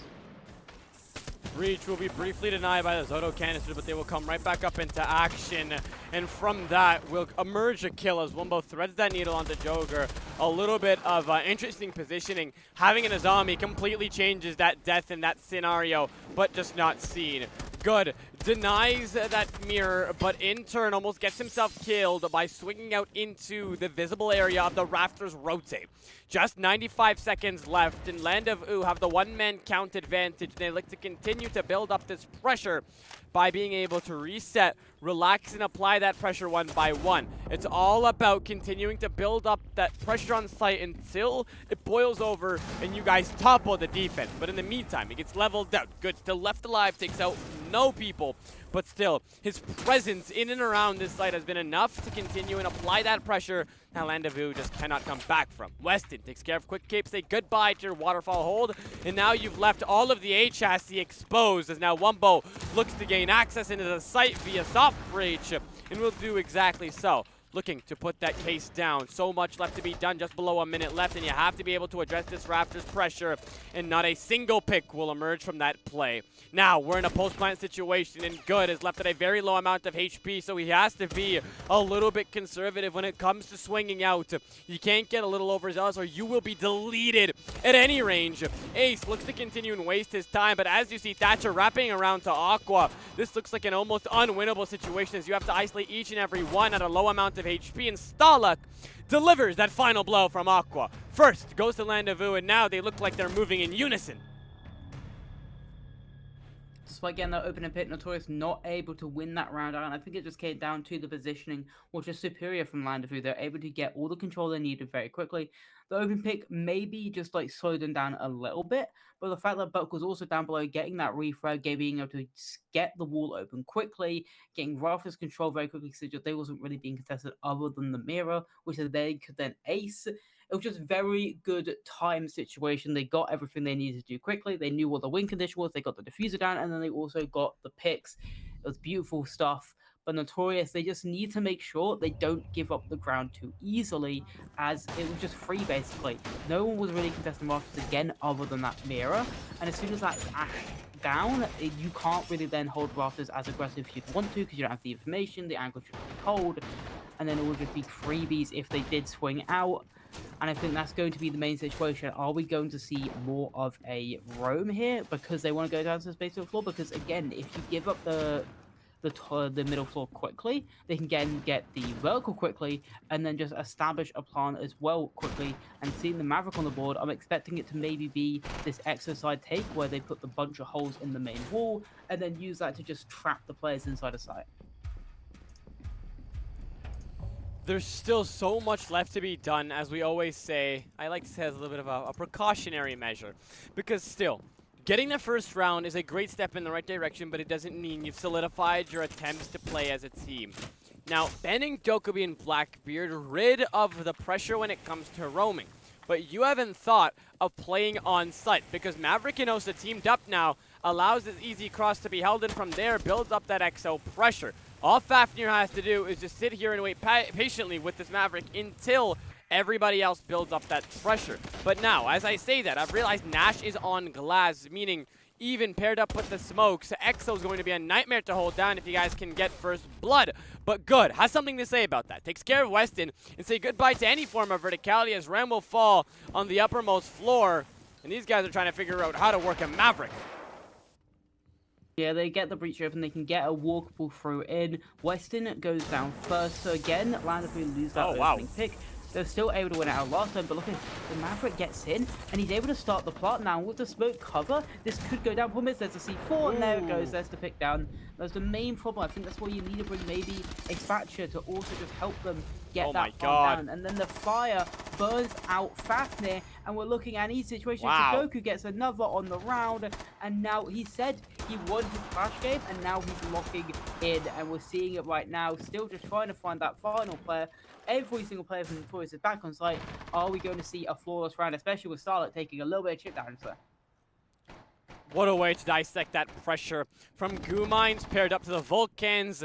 Everything, even paired up with the Banshees, it slowed down anybody who tried to get in. The first C4 set the pace of the round. Taking care of Ram on the uppermost floor of the map set the pace of the round. And what a way to receive that pressure after crumbling on the second floor defensive hold. NuTorious evened it out, and now they have the leg room. They have the ability to continue and move towards the ability to pressure Landavoo into making mistakes and stealing these rounds, as it is their map. NuTorious need to continue and take away their opponent's picks, because if you find yourselves down and switching to the attack, you're looking at a very, very troublesome attacking. Definitely. I will say, though, this game is looking like it could be maybe more of a 50-50 between the attack, between the defense, because Landavoo, that could have been a good attack if they just brought maybe a Thatcher, something to just deal with the C4s. NuTorious knew what their win condition was, and it was just playing off of those C4s, making sure they could throw them in, stop that plant from going down. And it seemed like Cav may just be popular in this best of 5, because we're even seeing NuTorious bring out the Cav. We're going to see God bring out the Cav. Maybe he can lurk around and just keep playing on that operator. West is confused about the top floor. To be fair, I will say this, NuTorious don't have the best of luck on the top floor bomb site at the moment. Obviously, losing it first time around on Nighthaven, losing it 3 times in a row at Consulate. So maybe going to a middle floor could have worked out better for them. But we're going to see if maybe it's just a little bit of a curse. They can shake it off and maybe win out and get a lead in this map, in this game. Because they really need it. I say that after that last map, I think we need to see them just funnel in and go on just all guns blazing and just making sure they can show that they're still confident even after the round 4. Couldn't have said it better.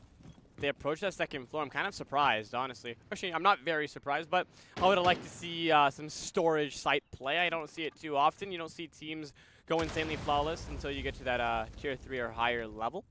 But 1-all in the upstairs site means a lot of things can be done.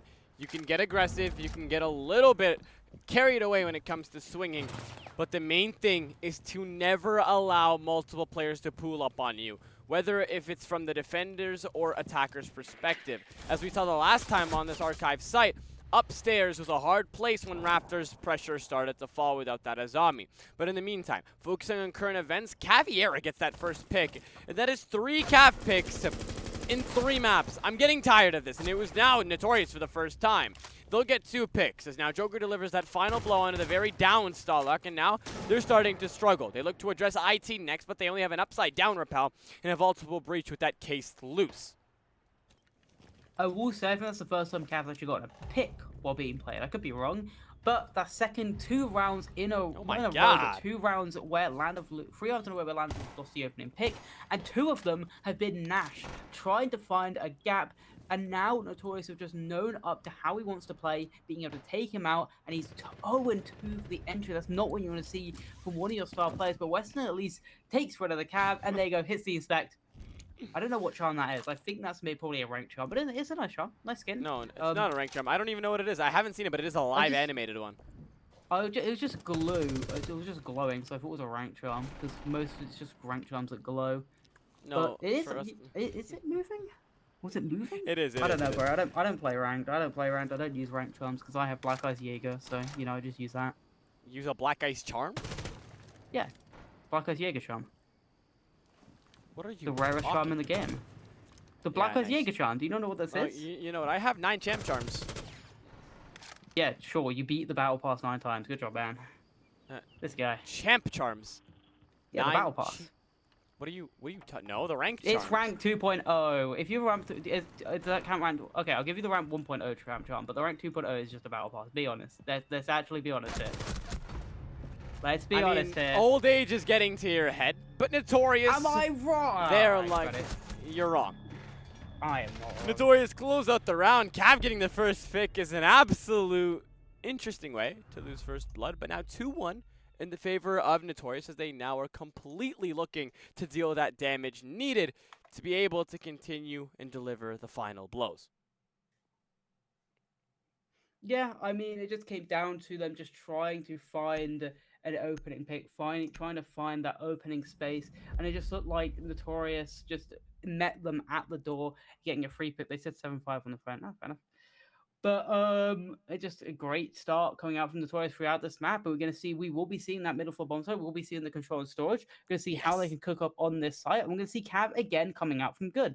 It worked out last time. Don't know if it'll work out a second time, because the main game is going to be the vertical hold. How are they going to do this? Obviously, there's multiple shotguns. You've got Fenrir and Legion both having one, and Cav will also bring impacts as well. So that will allow them, but hopefully this Cav doesn't kill themselves in game with the impacts. Only one can hope is what I would like to say, because we've seen some quite interesting gameplay on Cav, and now it looks like NuTorious are trying to catch up to the trend as well, as it was mainly Land of OOO and Fafnir and Nash going Caviera, but it honestly is starting to work. I mean, I don't know what game we're playing where Caviera is brought multiple times, but not having Deimos certainly decides to push that narrative a little bit further. And hey, man, who am I to judge? It worked last round, and they look to continue with that pressure. Yeah, so it definitely could allow them to maybe get a second round out, but right now, the positive right now is Jog. He said the Clash of Clans game was the reason he played bad last round, and he's 5-1 right now. Same with Cape. You see their star fraggers opening back up, playing well again in this game, and that just coincides with when NuTorious are playing well, when NuTorious are winning, and I think they are the 2 main people that Land of OOO will want to be shutting down. Nash told him to quit it. He doesn't like it. Oh, Nash again! And it's the Cav again! It's an opening pick from Cav! And Nash goes down. He's 0-3 on the entry picks.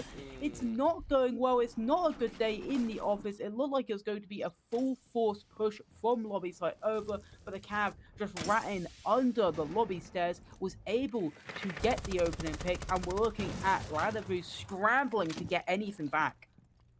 Land of OOO struggling, but NuTorious, man. They're making me miss Gugger right now. We're bringing Cav in the big 25. I agree.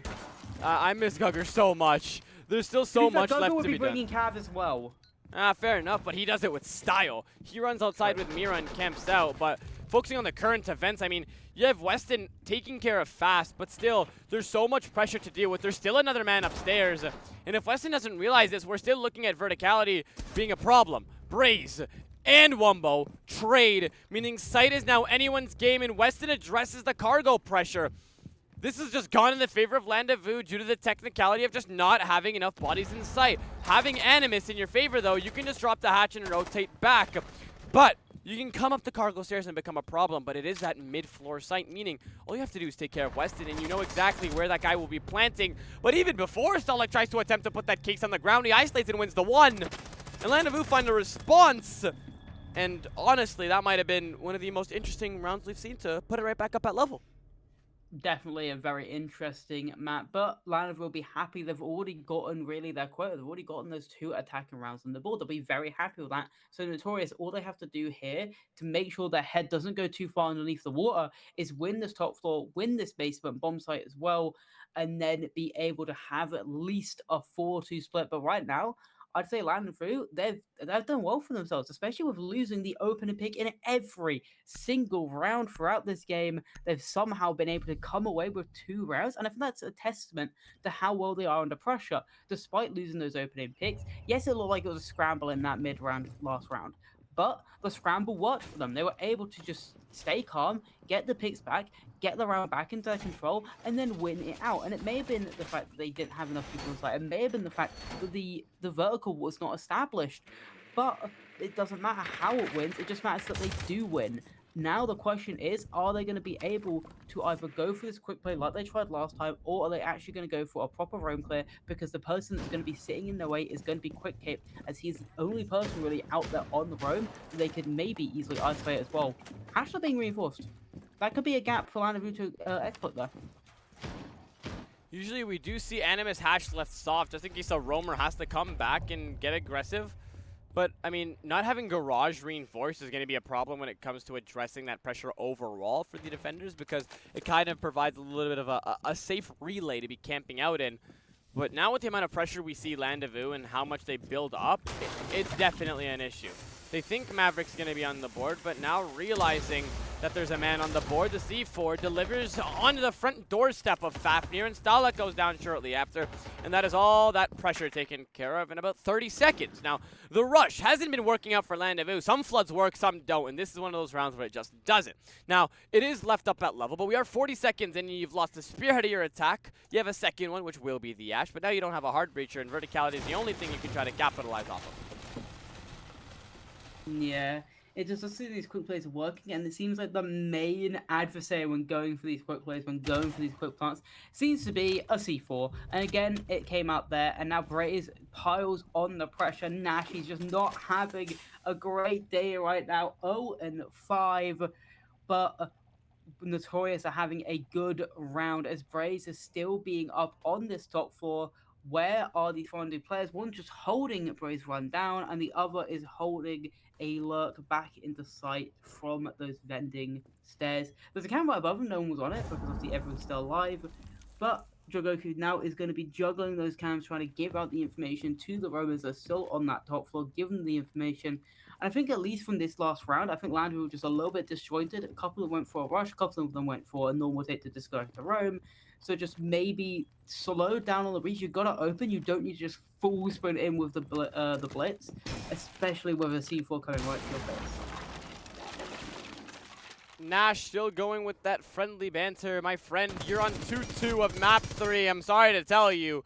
At most, you're here for another map.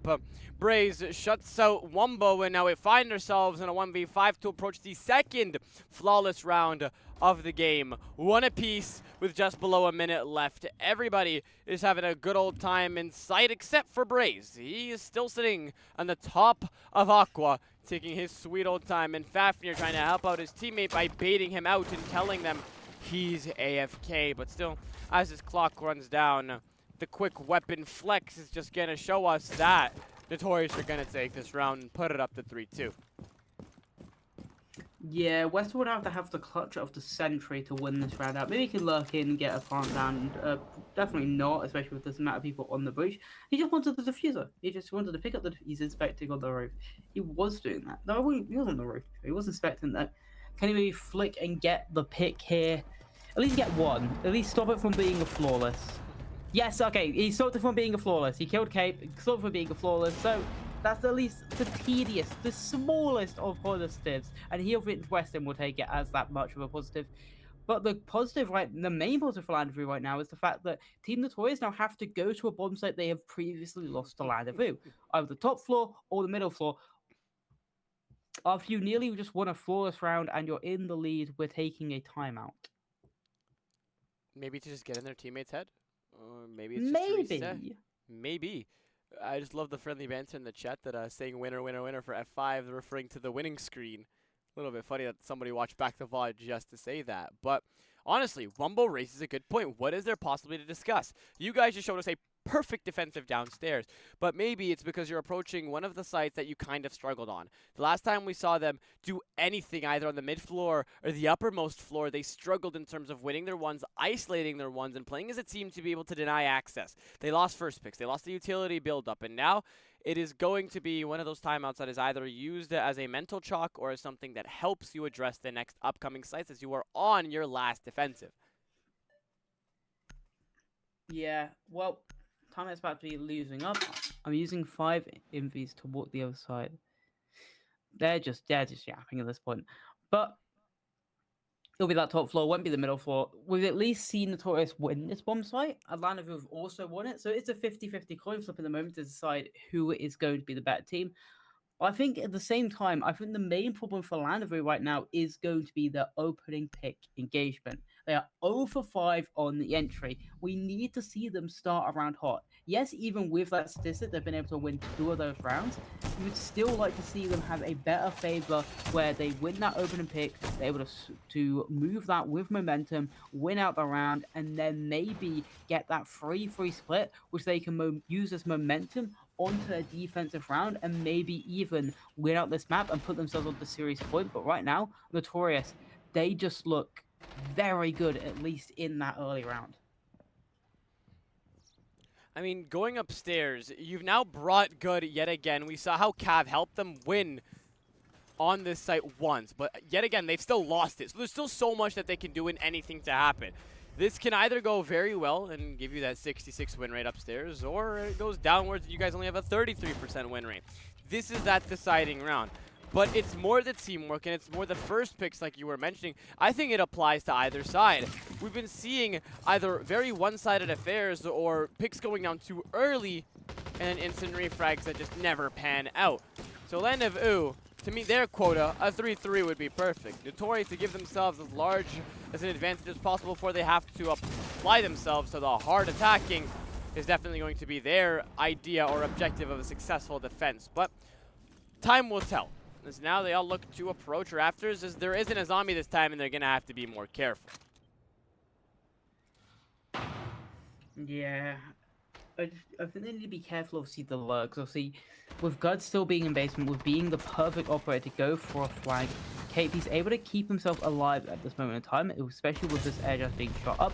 But he gets pushed back, and then an instant pick. That's a great clear from Nash, and he's got a double. Oh! And now he can keep going with a 3K on the round. He was looking a little bit quiet, but finally, he's been able to show himself up, show his name, and be cooking in the server. Gud at least gets one, putting us back into a 3v2, and with Starlock on low HP, could definitely go into the favor of the side of the defenders, but it's a very big ask. Never mind, not anymore, as Braze gets one, and Starlight goes down as well.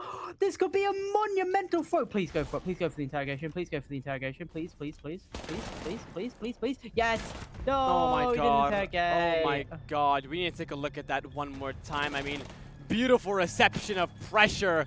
How's man talking about pressure? Look at the way they just dissected that. I mean, 2-4, beautiful way to walk it off, especially when you're the ones that entered it. Nash not being able to find any form of access to just being able to fly in. Perfect use of that flash. Flies it and dissects all of that pressure on the H chassis.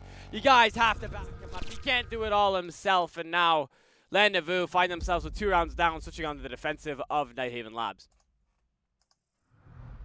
Yeah, it's going to be hard, obviously. To be fair, last time we saw NuTorious have a very good defensive half, they were able to use it as momentum onto the attacking half.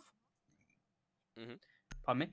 But Landavu are going to see if maybe that last round, yes, they did lose it, but I would say they have some positive takeaway. I think the early round they looked a lot better in. They were able to get that open pick, they were able to clear the Azam, they were able to do a great 1-2-3 go, paced off of it. Nash got 2 kills on the round as well. He's looking like maybe he could be heating up now in the server with Starlock is behind him. But it is more about if they're able to now just lock it down, use their defenses as a great cover. I do like their balance, especially the double Harvage. It forces them into either bringing those canapes or doing some Hibana tricking, which we may be seeing Jog doing. And the same on the side for NuTorious. Banning out the 2-barrel just means they can get those breaches easier. It does mean they have to somehow either bring EMPs or just clear out that Cade. With the Cali, it's looking like it's going to be. And then the Mirror being banned out, Mirror's strong on like every site basically for Nighthaven. So they're not crazy bans, they're default kind of ish bans, but I'd say there are good bans for what the attack and defense want to be doing right now. Hopefully we see some form of teamwork upstairs, because the last time we saw a team defend this upstairs for the first time, they got absolutely destroyed. Now, Nash needs to pick it up. He found successful entry last round, but that was 1 out of 6 successful. That was his first 2 in 6 rounds. And he now looks to have a quick run out to find his 3rd. Not having an Azami kind of raises some questions, but having a man at the distance with a sniper rifle, not being able to win that 1 is definitely going to be a problem. Cali loses some HP, and that will take care of that pressure onto that main area spawn peak. And something that's a little bit of another question seeking machine. Nash is using the FMG instead of the shotgun. I think he's prime Bolo. I remember when Bolo used to use the FMG when playing Top Ivy on Chalet. So it's interesting to see why this has been picked. I mean, they have already got a lot of shotguns. I'm going to guess Starlock is using a shotgun. They've got Fafnir on a shotgun. They've got maybe, I doubt it, but maybe Weston has a shotgun. I'm going to guess he's using the SMG. So it's not the worst decision in the world to bring the FMG just because obviously most of your team has the shotgun. But the Mossberg in itself is a very powerful weapon using in close quarters, especially when you're trying to hold down that electrical area. But Wumbo just walks up close to the door, gives a free pick away to Jagoku. What are you doing? What have I just seen? God actually is one that gets that pick, and then Braves with another, and now we're looking at NuTorious just cranking it up. Lord and now have we're mercy, looking oh at my God. Burn. What is happening right now? Braves goes to get another, and then gets the final pick, and Team NuTorious, it just looked like they were able to just bide their time, wait for the team of Lando to just swing into their crosshairs, and then they just got free pick after free pick. That might have been the worst round I've ever seen in my life. One's lost. Warden pops the Goyo to force Hibana into a very bad corner, and the breach was not yet opened, and you missed every bullet when you had the opportunity to relieve some pressure from the rafter side. You were going to die anyway, but like, I mean, still, you had the opportunity to capitalize, and you threw it out the window. Not going so well here for Land of OOO, very obviously, but it looks like there's a little bit of a caster's curse going on. We were talking about how the teams need to win their own maps, and we haven't seen a single team win their own map yet. And if we see NuTorious take these next 2 rounds, that narrative will continue to stay true. 2-5, regardless of what side you are, is still starting to become a dangerous margin to try to come back out of, and Land of OOO need to find a statement now before NuTorious become unstoppable for that 4th map. Definitely. Land of OOO, if they were to keep the trend up, they should technically lose this map and win the next, but we're going to see if maybe they can buck the trend, win this map out. They're looking for a big roam here. Weston's going to be on the Oryx, the fastest operator in the game by base speed, basically, because of the dash. And he's going to be supported by Fafnir. See, on the scopers, it means he can play in a death spot, waste away so many drones, waste away so much time, and then keep his life by just teleporting back to site, getting all his ammunition back, getting all his health back, and then having a free time where he can help his teammates hold down site I'm expecting them to at least waste a 32 seconds to a minute of time. Maybe I'd say like a minute of time at least on that roam, and that's would be a great bonus if you're land of it. Basement going to be that site that they will be heading on over to try and hold out successfully. A very heavy roam as 4 players are off site, and it will be Wumbo to try and keep that integrity of it led on. Fafnir finds first blood and takes care of Fast, and the problem is, the big problem we've seen with a one-man site hold is that once the team realizes this is a one-man site hold, NuTorious will just completely disregard everything and flood EXO. We saw it happen last time, and we might see it happen again. But one man transports back to site. Fafnir doesn't have the ability to use his robot yet again, as it has been blown up by a frag grenade, and now it'll be 2 in sight. And everybody seems to be slowly making their way back down, but it'll be Valk, Oryx, and Bandit to try to keep their presence known and piss off these attackers to just waste out their precious time. Yeah, they've got so much control still, especially with the fact that they're able to get down the one player that can make a lot of vertical. And now, without the information about the drones, they know at least one person is Rafters, but do they know about the player Pillar? Braze now definitely does taking a little bit of damage. And Fafnir, he's at least on site. He at least has help. Wumbo's there with him. I don't know what he's doing. He's just crawling around. C4 gonna go out. Will it land? No, does not blow up the ash that's outside that window. And looks like they're saying, okay, let's just ignore it. Let's go for the site. And it doesn't work out because, again, Fafnir was the man who teleported back to the site, got that pick. And now we're looking at desperation plays. But Jog gets one of those desperation plays to play off. And so does the Blackbeard. But the problem is, the Fuser is not in their hands. They've been able to wrangle some site control, but the Fuser not in control. Man. But Braze gets another. Somehow this is paying out for them, but Nash gets the pick back. 2v2, 2v1. The defenders look like they may have thrown it, but never mind. We're looking at them keeping it under control right now. They were gifted that olive branch, and I mean, a viable effort here from NuTorious. It's still very possible, but still the time is going to be a large issue. Check your corners. It's Siege 101. You'll take care of one man, or at least attempt to, but it'll all fall apart before you try and address that pressure. Weston has enough in his gun and enough in his confidence to be able to deal with that head on, but still, I mean, NuTorious continue to challenge. They have that can opener on Animus Breach and Fafnir off site. Execute one single drone in the site is able or is capable enough to be able to realize that there's only one man occupying it, and you can flood it from either EXO or Animus. We saw Land of OOO do it when they were on the attacking. All you guys had to do was replicate that. But that's a very, very well-deserved round from Land of OOO. They almost threw it out, a valiant effort from NuTorious, but it all ended up to just close out that deficit to 2 rounds. I will say though, even though they didn't win it, that gives NuTorious a little bit of hope, seeing that even if a round looks like it's going to be lost, they can still somehow slowly take it back into their favor.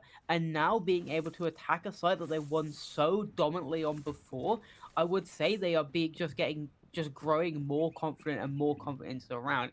But my question is, are they going to be better on the information gathering? Because they're going to need to be, because of the main fact that there's going to be a cap can on the board. They're going to need to get the information out, figure out where these cap cancer traps are going to be, so they don't give over a free pick by just walking into like 2, walking into 3, and just allowing team or Land of OOO to just get a free pick without even giving anything up, really. Fafnir almost managing to get a very easy first pick here, but the recoil of the TCSG gives Good a second chance at life. Capcan, one of those interesting operators, then if you don't drone him out successfully, you're going to find out the hard way that there is a Capcan on the board. NuTorious need this round desperately to go to the match point and discourage any form of comeback from Land of OOO, but if not, we find ourselves to a 4-5 achievable comeback that could potentially go in the favor of Land of OOO. But those are all if, buts, and maybes, and it's up to both teams to show us what the outcome will be. Upstairs seems to be the site yet again, and Maverick will be the one to try and make this whole wall soft at once by doing the one line across the top and the one line across the bottom. Currently struggling right now as he's losing gas rapidly and is not able to open it quite yet.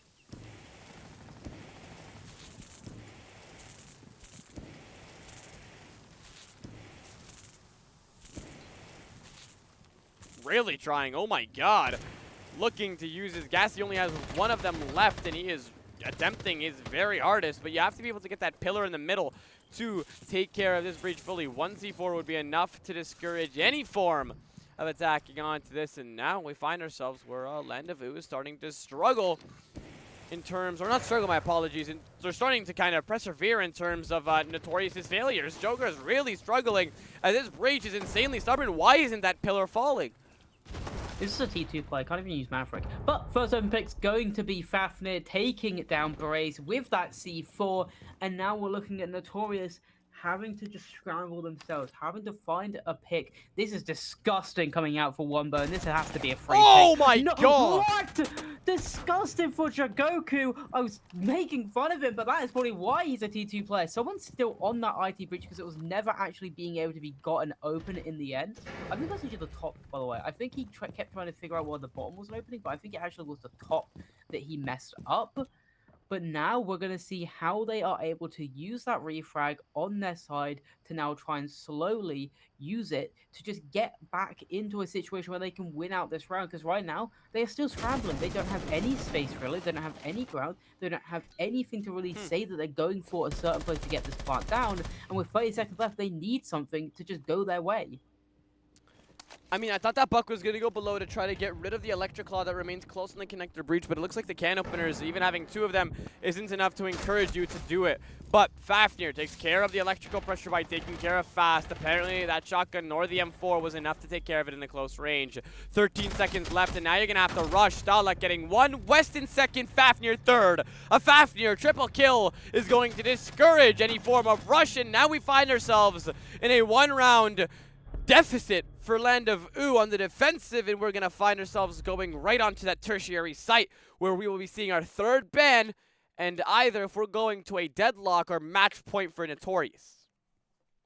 Nash was saying that they forgot to open the wall, and Jog was saying it was bugged. I don't think it was bugged. I think he just did it wrong, but again, I don't know much. I don't play Maverick, and I'm never going to because that shit seems horrible. I never want a Maverick trick. I'm just going to stick on Ash and just shoot people.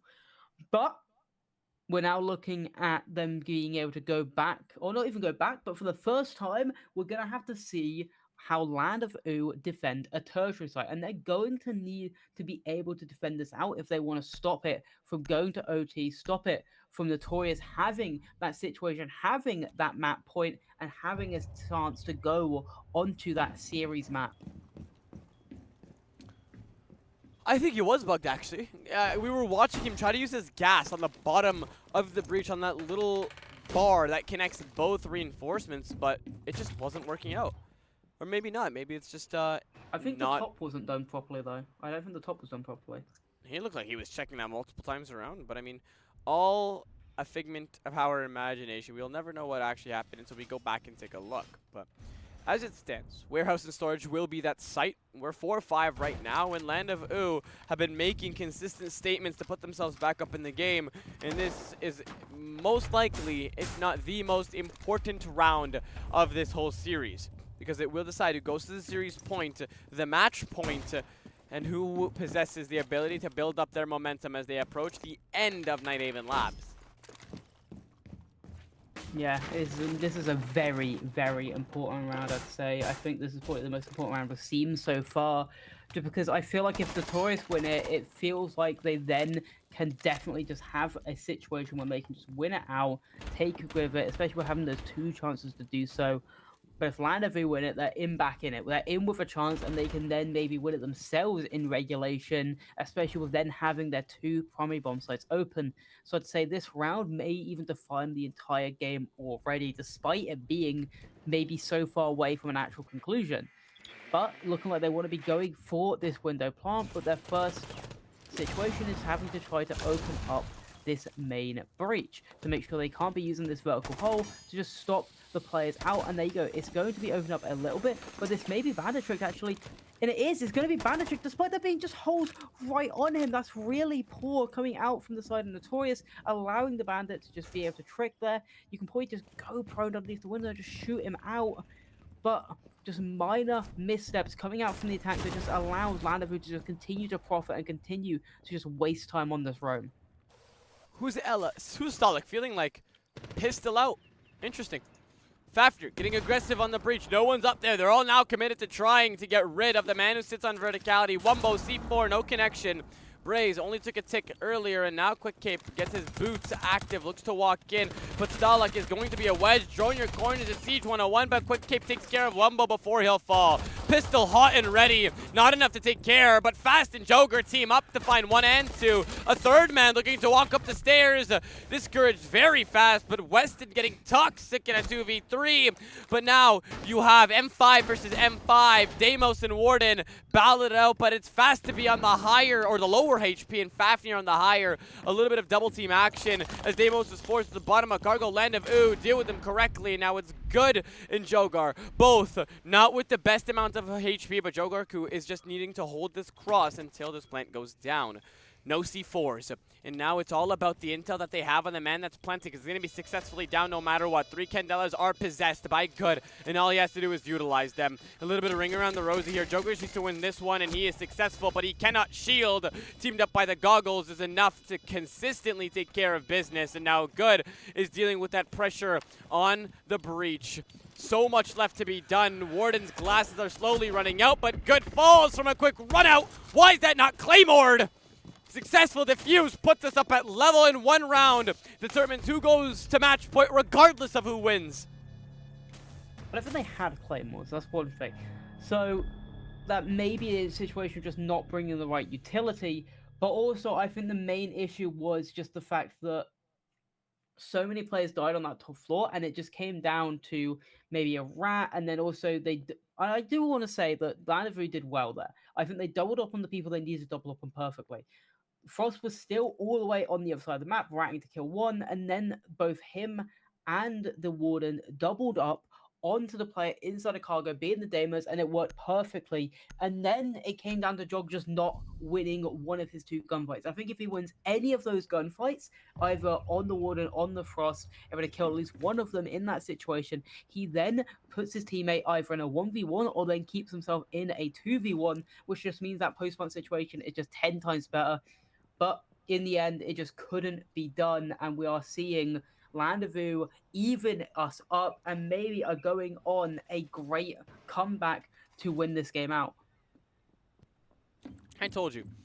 4-2 is always that quota, and it always is a problem when you just give the team the rounds they need to be able to capitalize, and that's exactly what you've just allowed Land of OOO to do.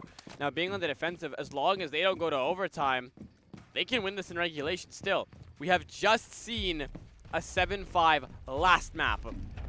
I mean, it's Land of OOO to consistently show us why they want to take this home, but it's also NuTorious to show us why they're not playing coordinated. I mean, come on, we've seen a timeout already, but we haven't seen anything that showed us any substance from that timeout, any teamwork from this timeout, and a run out a little bit mismanaged by Dash, but still applies that pressure.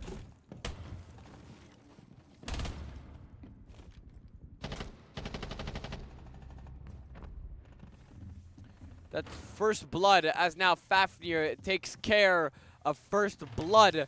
Yoga gone, and now looks to find the second, but he's just missed that man who looks to apply pressure onto Aqua. And that's just 40 seconds. And then Fafnir has been essential on the roam regardless of map. He's done it on Bank, but gets quickly fragged out. Weston finds one almost a second, but Nash is here to save the day. Fragged out by Quick Cape, and it's absolute mayhem on the second floor as we find ourselves right back up at level. Only a minute in, and there's only 4 bodies left up. So Nash called them dingle farts. That is an insane insult. But I would say a main issue with the attacking side of Land of OOO was not getting those open picks, and I think they've really been able to fix it. That is awful timing between both players. C4 is going to go out, doesn't land, but it allows them to open up, get some shots in. But Starlight is now known. They know where both of these players are, but Braze can't really punish either of them as he allows the ban to get to sight, and Starlight then fries him. And we're looking at it has to be a heroic round from Quick Cape. 1v2, and with the information on the board, the Valkyrie camera giving away the game, but the toes are shot out, and now the C4 doesn't land either. We're looking at a low health Wumbo versus a basically full health Quick Cape. A minute left, drones on the board, utility on the board. Can Wumbo still do this though? A 1v1 cluster charge used under the depths of sight. Wumbo sitting very close in this corner. The surprise element is all you need. The robot gives you the live pings, and it's going to be a red ping to consistently keep Quick on his toes. It cannot be over-exaggerated how much they need this round to be able to advance. But right now, no intel is going to provide you the access to them. And this sits in the depths of EXO, but that's not needed. All he needs is his ears. And Quick with a quick 1vx to win the round and send NuTorious to the match point. They're just egging on land of OOO, and now they're going to need overtime if they want to bring this back yet again. Yeah, this is a crazy game between fine margins. This is how Siege works. The smallest mishap can make you lose a round, and I think that's what really came down to. It looked like they had it in a situation, the 2v1, they were able to get someone back into sight. Stark was able to somehow kill another player, and then was able to get the pings onto the fuse. But he didn't realize it, but he was standing right on his death spot. The drone hole, which he was standing right next to, became his undoing. And I think maybe if he wanted to play that any differently, maybe he should have just given up the space. Maybe he should have just given up that middle floor, gone back into sight with his teammate, which then just doesn't allow him to give up that one. But it just comes down to that small positional mistake coming out from the player of Stalik that then allowed Quick Cape to come out with a massive clutch, putting his team on that point, and at least it guarantees them overtime. NuTorious, I mean, I'm kind of sad it took you guys this long to wake up, but you kind of didn't. It was only one man by the name of Quick to utilize his ability, his very, very powerful weapon, and his smarts to be able to push his team to this match point. You guys had so many opportunities to do it, but a comeback was imminent and you guys fell short. Now all you have to do is win this one round upstairs, which you've managed to do in the past, and send us to that fourth map with the match points in hand on your own map pick. Yeah, it'll be... They need to now just somehow be able to just make sure they get this opening pick, because they have been losing it a lot. And Weston runs out and it doesn't go into his favor. I think he heard... He's calling a king. That's... To be fair, that was a very nice shot from Jog. I think he heard the player get on his drone, thought, okay, it's a free kill. I'll run out, shoot him in the face. Jog got off at the perfect time, flicked insta headshot him, and then a trade.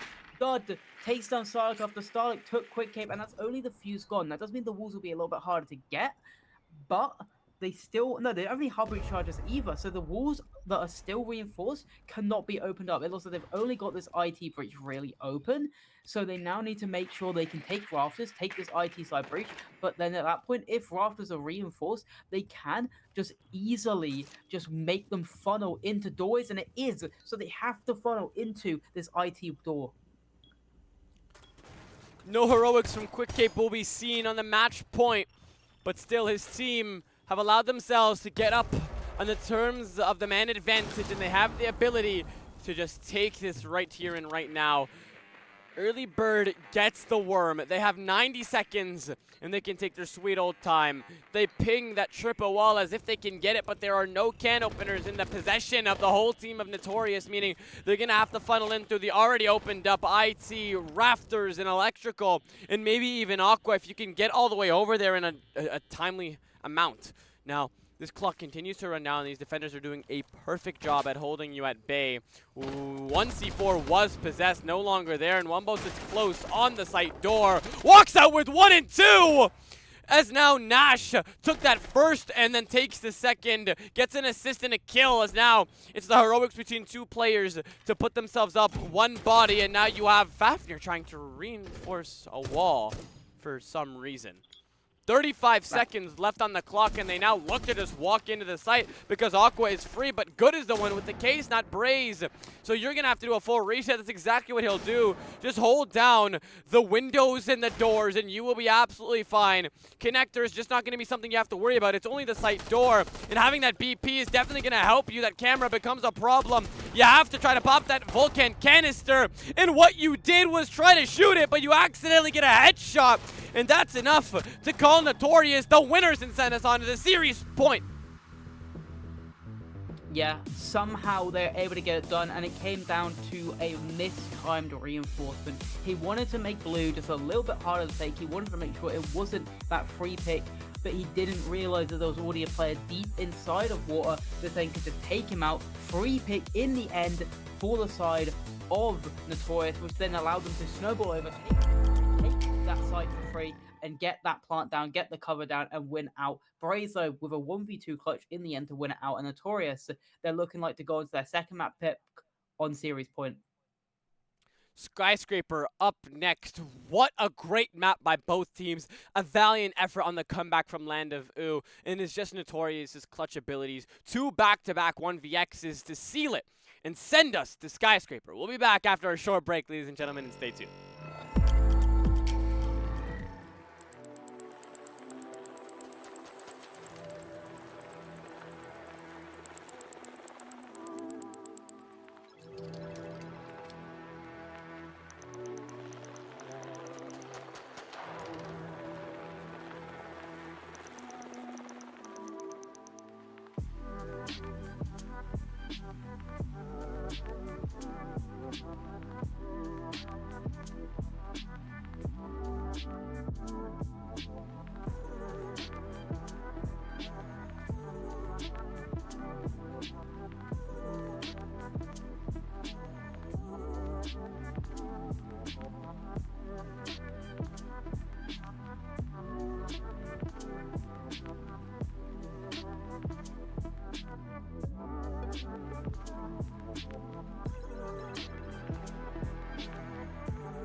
bring back to you, ladies and gentlemen, Skyscraper, which is NuTorious's home turf. They're notorious for showing us their ability to be a resilient team. They showed us what they had in their bank to take Nigeria after almost tossing away a comeback, but now we find ourselves in a 2-1 situation with a absolute banger incoming. They have the ability to end out this BO5 right here and right now. Predictions, Milo? Well, last we saw Landavoo being able to start on the defense of a defender side of map, they were able to win it out.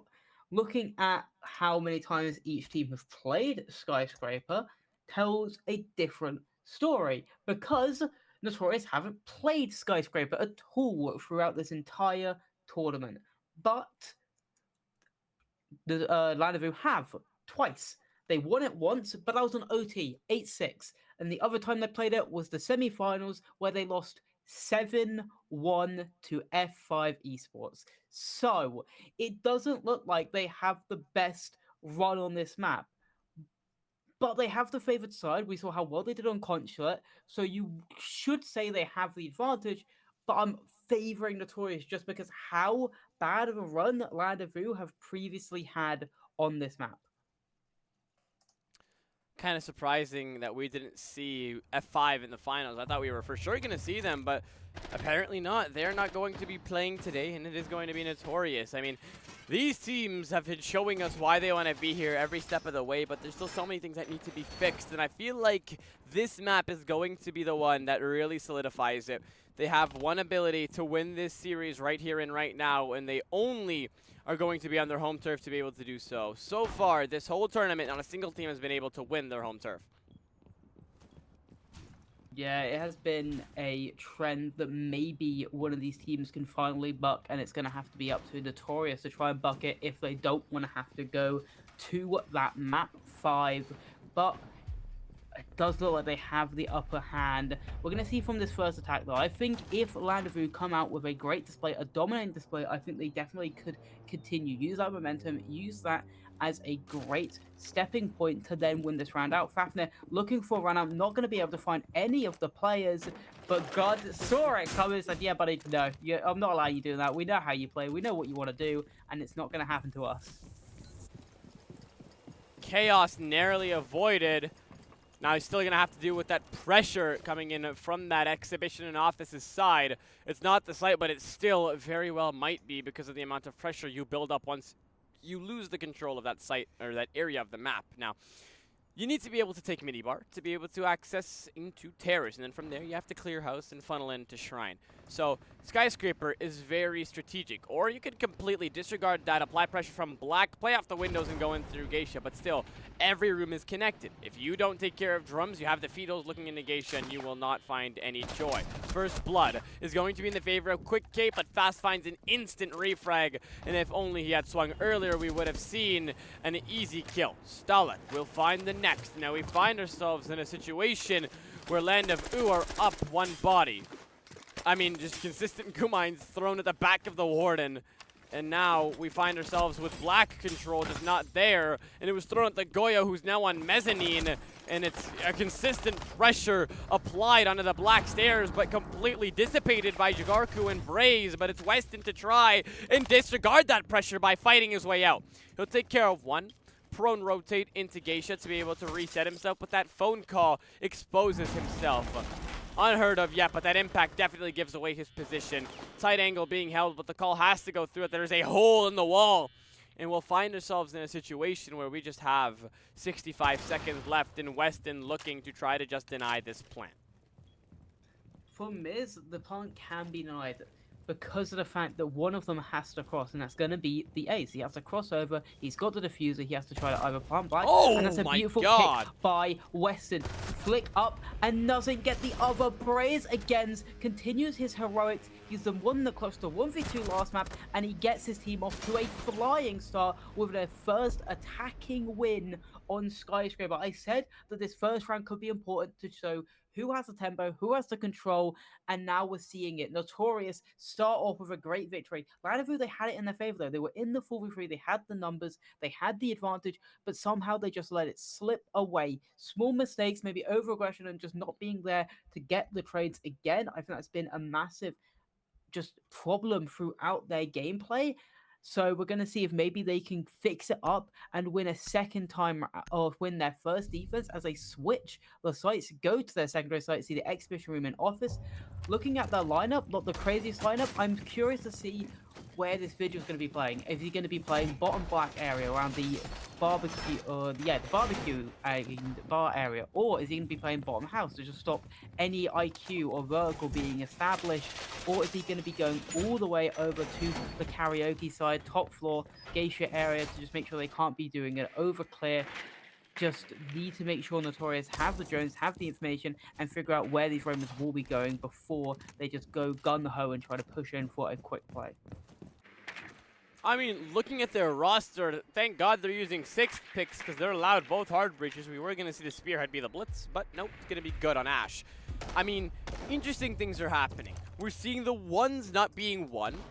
See what I did there? And then you have Land of OOO making those efforts to try to reel it back in.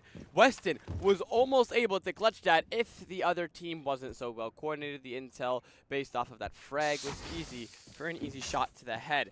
But as of now, there's still so many things that Land of OOO can do to bring this back, but the main idea should be not to give up as many rounds on Sky.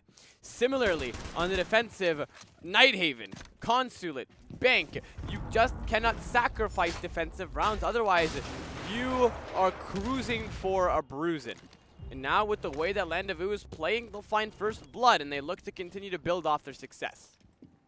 Thing was, they found first blood last game, or last round, and it still did not result in a round victory, just because how great NuTorious were able to just recapitulate all those picks back and then use momentum to win out the round themselves. They still have a decent amount of space, at least. They've been able to get this geisha wall open. They've been able to just slowly encapsulate, know where these players are, but they haven't really gotten a foothold in the building itself, apart from God finally walking into geisha. But does he know about the player below, and does he know about the player on these main stairs? I think he walked up, but Braze is actually going to be the person to get the next pick as Fafnir refrags onto Good. And again, we sit in this 4v3 situation for Land of OOO, just like we did last round. The question is, this time, can they hold on to this advantage? You need to be aware of your surroundings. I mean, Jogarku looks like he's just doing the basic essentials, but not looking in his corners, as one man will creep up. Vigil put in a horrible spot and manages to win the gunfight. Regardless if he had a flash or not, he can just run outside of Black and reset if he really wanted to, but now he hears the pressure being built off. Pistol out in hand, Braze trying to help out, and there you go. That's the reset from the Vigil, sent back by an air jab to slow himself down. But Braze, you either need to isolate the ones or get to helping Jogar, because he's going to have a horrible time isolating these two as Vigil circles back, but this time through the T door to go for one. An instant trade as the case is now forced loose. Weston at 20 HP, but in sight. And all this guy has to do is just sit in a nice corner. 1vx for the second time in a row. This time the table's flipped, though. It's 1v2 in the favor of Land of OOO. Yeah, but the information has now been found. The drone gives away some of the game, and now he's found out where the Vigil is, where the mirror is. He's looking like he's just going to be going for picks. No diffuser in hand, so that's the best idea. At least Weston is low, and especially with the AK-12 in his hand, he can definitely get some great shots off. And we've seen Braze clutch out these 1v2s before. We saw on map point last time, but with the time ticking away, I just don't think this is possible anymore, especially with the C4 at his feet blowing up. And now we're looking at an even round count here. Weston really loves to talk about how the last alive in every situation. I mean, that's kind of funny, but evened out now. We spoke about how we cannot see them give up their easy defensive rounds, and they took that message to heart. They'll even it out, and they have to continue to build up this pressure if needed. All they have to do is be able to sit back, relax, and run out the time. The only time they lost that, or the only reason they lost that, was because of the amount of pressure they allowed to be applied in from the area of reception. You allowed an easy refrag onto your Vigil, and from there it just all crumbled down as you lost your Legion on a technicality, as he was stuck and capitalized upon just holding a goo mine out. Avoid those little mistakes, and we find ourselves with a Land of OOO dominated round. Yeah, it comes down to the wire. At least tough these rounds. Well, the first round 1v1, that round 1v2, and came down very close in terms of time as well. but I would say Lanafu, they did feel like they had no control most in that match. I did like the power they had. As soon as they realized that the Thermite was on his own and he was trying to kill out the Vigil, the Solars came in, ran in Geisha, tried to help out, just making a little bit of a distraction inside of the Geisha towards opening it up. So I do like that they're playing it just a little bit more together, being able to power players when they see fit. But now we're going to see if they can do the exact same on this round. As last time we saw them on this bomb site, they kind of threw away a great lead that they had. They were able to get up into a 4v3 man count, but just gave away too many picks that they just didn't really need to. I do like the added addition of the Valkyrie, just getting those cameras, getting that information, being able to just call out, even if a player does die, they could either use like a C4. Are we seeing a mirror trick? I think we're actually seeing a mirror trick here, please. Oh. That one was Yeah, too too late. early. Disencouraged Neurostrike sends flying in. Blitz, being the spearhead of the attack, will go down. C4 deals the preliminary damage, now finished off by the bullets as he'll go down. Wumbo falling, Joker next, now 4v3, bodies dropping galore, and only 6 left in total as the majority goes in the favor of Land of OOO. It'll be a 4v2 situation as they now have managed to completely dissect the pressure, and it's a big, big problem that NuTorious tried that, considering they need these rounds where they can get them. But Braze gives his team that fighting effort so long as that window pressure stays alive, and so much for that. Quick Cape falls slowly to Fafnir. Now we find ourselves with another Braze 1vx situation.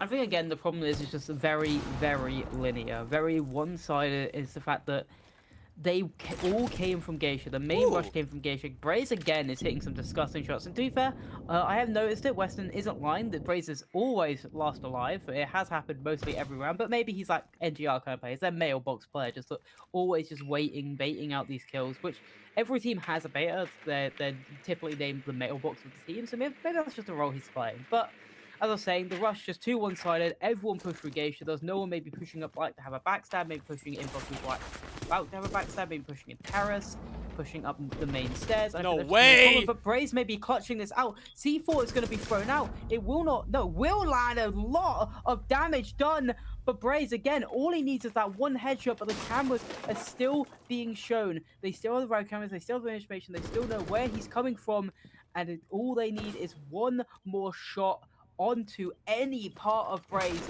for Weston to be able to win this out. He has some of the best positioning for this situation. With 100 HP, I mean, the only thing I can think of that is not good is the amount of damage his weapon deals.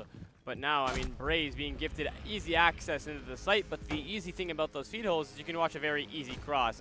Being 1 HP just means you need to land one bullet, and one bullet is what he landed. And we find ourselves with Land of OOO taking the lead after a very, very well-deserved round. I mean, Braze really trying to keep his team in it, but not only one man can do everything himself.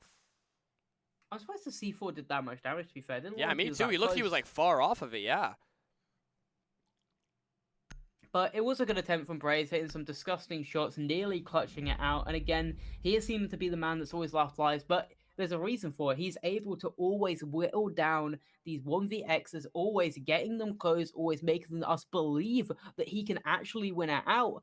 But this time around out, Lanavu shuts it out before it even gets to the massive... Well, it did come to the belief. I'm saying it becomes massive belief, but it's just a HP advantage. The C4, maybe it should have done that much damage, but it does, and it puts him down to 1 HP, and it just is the freest round for Weston in his life.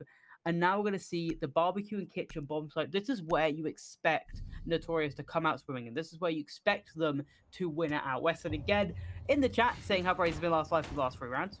Not wrong. But I mean, it's a valid point to bring up. It really is. It is, but also it is a role where players do that. You see on Dark Zero where literally it is NJR last life every single round basically because he is that beta. I think everyone knows him as a beta. But sometimes that is that kind of role. He's probably on like the flex soft support role where they do just hold angles for the entire round, just holding cutoffs, and then that would normally mean he is the last one. But in the end, we are going to see the barbecue kitchen. I'm curious to see if they're going to go for an overtake or just go for that main Geisha side take. Just go for a quick play again and just try to take over the site. Didn't work out for them last time, but that was mainly because of them just putting all their eggs into one basket. Hopefully the eggs manage to find it 2-all, because you can't let the defenders run away with a crazy lead. You just need to keep them at bay. This is your map. You will be switching on to defense, but the common trend we've been seeing is when it's your map and you're still starting out on the attack, it's just become a problem when you switch onto your defensive and there's just such a large margin you can't find yourselves coming back. Nighthaven was the closest we've seen to overtime, as we've seen 7-5 happen twice now, and hopefully we're not going to be seeing a comeback situation yet again. A 2-1 scoreline as Land of OOO lose their first body as Nash tries spawn peeking for the 30th time between all 4 maps. Yeah, he really likes to be aggressive, but this time gives his life away. The positive for Land of OOO is the fact that hopefully all his utility is already down. So they're not losing someone, say, like the Valkyrie as a C4, they're not losing the Smoke Babes. It's one of those operators that you wouldn't be the most terribly losing, but you may be losing the smoke soon as Starlight gets into a gunfight and does lose it to Quick Cape. It's a very close one as he's now on 1 HP, and there could be a player in to try and refrag as there's a guy top main. I don't think anyone knows about him, and they don't. Fafnir gets to pick onto Quick Cape, and now we're looking at a situation where maybe the defenders can start just fighting back and maybe get this back into the control, especially with a long flank coming from Western. We saw it happen on Nighthaven. We might see it happen again. 2v5 situation, reeled back in on the last map. Who's to say it can't happen for a second time? They're on the defensive. They have so much utility. Vulcan, C4's impacts all intact right now. They have the only thing against them, which is time. There's just so much of it that NuTorious can reset and drone out the calls. Dokkaebi has one more logic bomb, but they know exactly where Valkyrie is, meaning Weston has to go do something, then reside, close on this door. Otherwise, you will see a very certain death. Exothermic used on this site door, and you have Fafnir playing like an absolute rat. Use this call right now while you can, as he's really using this timing aspect to his favor, because you still have Jogarku focusing on the B chassis, not his surroundings. Weston coming back to site, but not ever so slightly. He's waiting for that pressure on the windows. Fafnir makes the play! He makes it a 2v2 and a triple kill, and he dissects that pressure. And now you need to take care of 2 players that are fired up from that double kill, as you find yourself with 30 seconds left. An attack you could have dreamed of completely tossed out the window, and a shield up left to deal with the pressure. You have one man who only has a semi-automatic pistol in his hands, and 2 defenders go out into the main lobby trying to consistently run out this pressure. Braze looks like he knows exactly where the man is. Valkyrie on the front bar. Weston just needs to run, and looks like that's exactly what he's going to do. Runs full speed, but keeps it close enough onto reception where he will be seen, will be able to have the audio come, and won't have enough time. That is the defenders to reel it back in. Land of OOO take the lead. Oh my god, what a round that was. Crazy, crazy round, but the hero is Fafnir, the man who is able to just rat in a perfect situation and then pop up at the perfect time. The best part about it, though, was his trigger discipline. He saw 2 players run across him. He could have, most players would have shot them, be like, oh, there's a player above me, I'm going to try and get that kill. But he waited. He bided his time for the perfect opportunity to pop up, kill the 2 players on the stairs, dropping the case as well, and then he was able to stay up a little bit longer, allow the Valk to come back to his side to play that 2v2. Even when he died, the Valk then had his refrag, and they were able to just keep that round in their favor. A second 2v5 we've seen today. Land of OOO, they didn't look the great in that earlier round. Obviously, Nash going for that spawn peak. NuTorious got the space, got the time, got it quickly.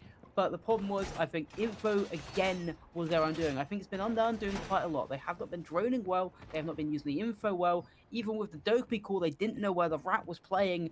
And now we see it really just hit them in the backside. And we're going to see if maybe they can adapt this time round out, because they have not really had a hope on this site. Last time it did come down to a Braze 1v2, which couldn't be done.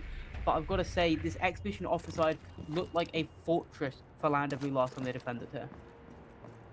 I will say, when it's a close quarters map, it always looks to go in the favor of Land of OOO.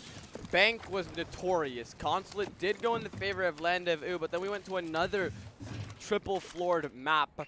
Nighthaven, which went in the favor of NuTorious. And again, now close range seems to be the expertise of Land of OOO. They know how to wait out their time. They know where to rat. And it looks like that'll happen if we go to map 5, because that will be Border as well. I mean, 2 maps back-to-back, close range, Border and Skyscraper, as they are 2 maps that you just need to play like a rat, and it looks like Land of OOO are just excelling at that one task. And I mean, they've managed to give themselves a very well-deserved lead, but for the current states of events, they will lose first blood. Wumbo will fall.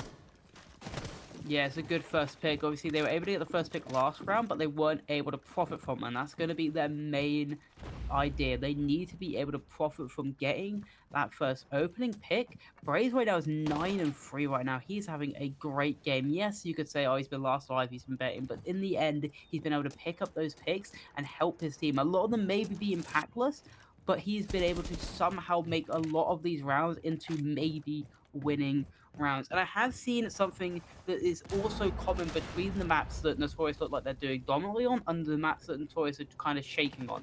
And it's Jogoku and Quick Cape. When they are not firing, it's a lot closer, and it looks like NuTorious are just playing a lot worse. They need those 2-star fraggers to really just get on this board more. You can't expect Quick Cape to do everything. He completely soloed Nighthaven for the close to end of regulation round, but I agree with you. There's still so much to be done, and you have to have an all-hands-on-deck situation to be able to do so. Valkyrie getting forced into an absolutely horrible situation now, seeking refuge in the depths of bedroom with the assistance of the house. And now you need to be able to be aware of your surroundings quick. You have an absolutely horrible spot to be in if you get carried away. It looks like Good completely commits to the bit, will get the frag, but Weston takes care of verticality while you try to do so, and there'll be a refrag, so we'll find ourselves right back up at level. Right below a minute left on the clock. A 3v3 was not how you wanted this to go, but Jogarku reels it back in by taking care of Fafnir. One man stuck on the overhang, but Weston capitalizes. Siege timing for Jogarku, and it looks like Weston's lucky streak has ended as Faf gets the refrag, can retrieve the case. C4 is possessed by Stalak, but he just needs to land a bullet, will do so, but now he's 1 HP. Fully powered Ash with 1 bullet to land. Only 10 seconds left on the clock. The C4 is going to be shot, and he'll clutch Braze! Last alive, but doesn't matter when he's winning the last alive clutch. He wins the 1v1, somehow shooting the C4, flicking back up, killing the remaining player. It's rage bait. To be fair, I don't think it's working. Weston. Yeah. I mean, C4 shot out the sky. I mean, wow. NuTorious just come up out of nowhere. I mean, we're talking about him baiting this and baiting that. Almost lost that C4. All Mira had to do was detonate it, and that round was for sure done. But Braze shows us his horseman's trick and takes care of business, and now it's only a 1-round deficit. 4-2 is the quota yet again. Yeah, I'd say they got their 2 rounds, and they're going to be very, very happy with that right now, NuTorious. And they could still even get a 3rd.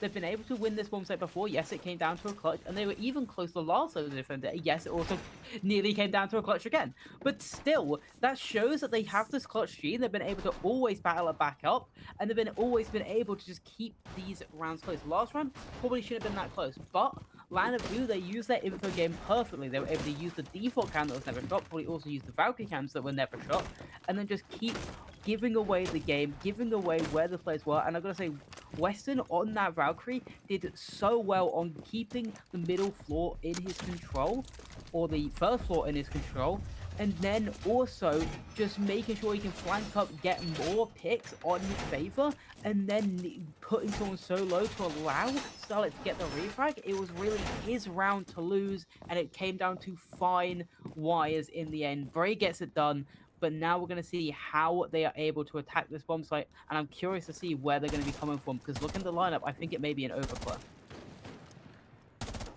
I mean, from that absolute masterclass we've just witnessed, I mean, NuTorious could be fired up enough to be able to take this to a 3-3 split. But again, those are a lot of if, buts, and maybes.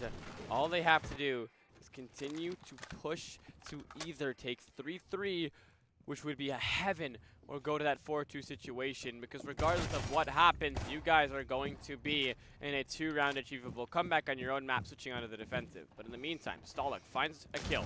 First blood finally goes in the favor of Land of OOO, and that will be a 5v4 just a minute in.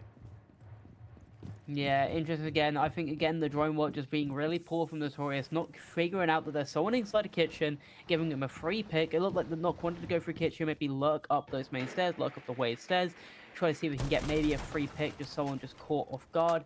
But he was really the one that got caught off guard in that situation. And now Kate, he's been able to get some good ground with Jagoku, with the Nomad as well, of Faster. And they've been able to slowly start establishing this over clear. So I'm curious to see why God was being so low. But Jagoku at least gets to pick back a wonderful shot, probably with that F2. Not going to get the second one as Nash refrags instantly. And we're sat with a minute left in a 3v2 actually, as NuTorious refrag and get another one. But Faster goes down as well, as the Goyo is still sat inside the shrine. But now he's on his own. God! He gets another! Stalik, you are nasty. And Braze again, last alive. 1v2. Can he get it done again? This is crazy. It's literally a one-man army, and that's an under exaggeration at this point.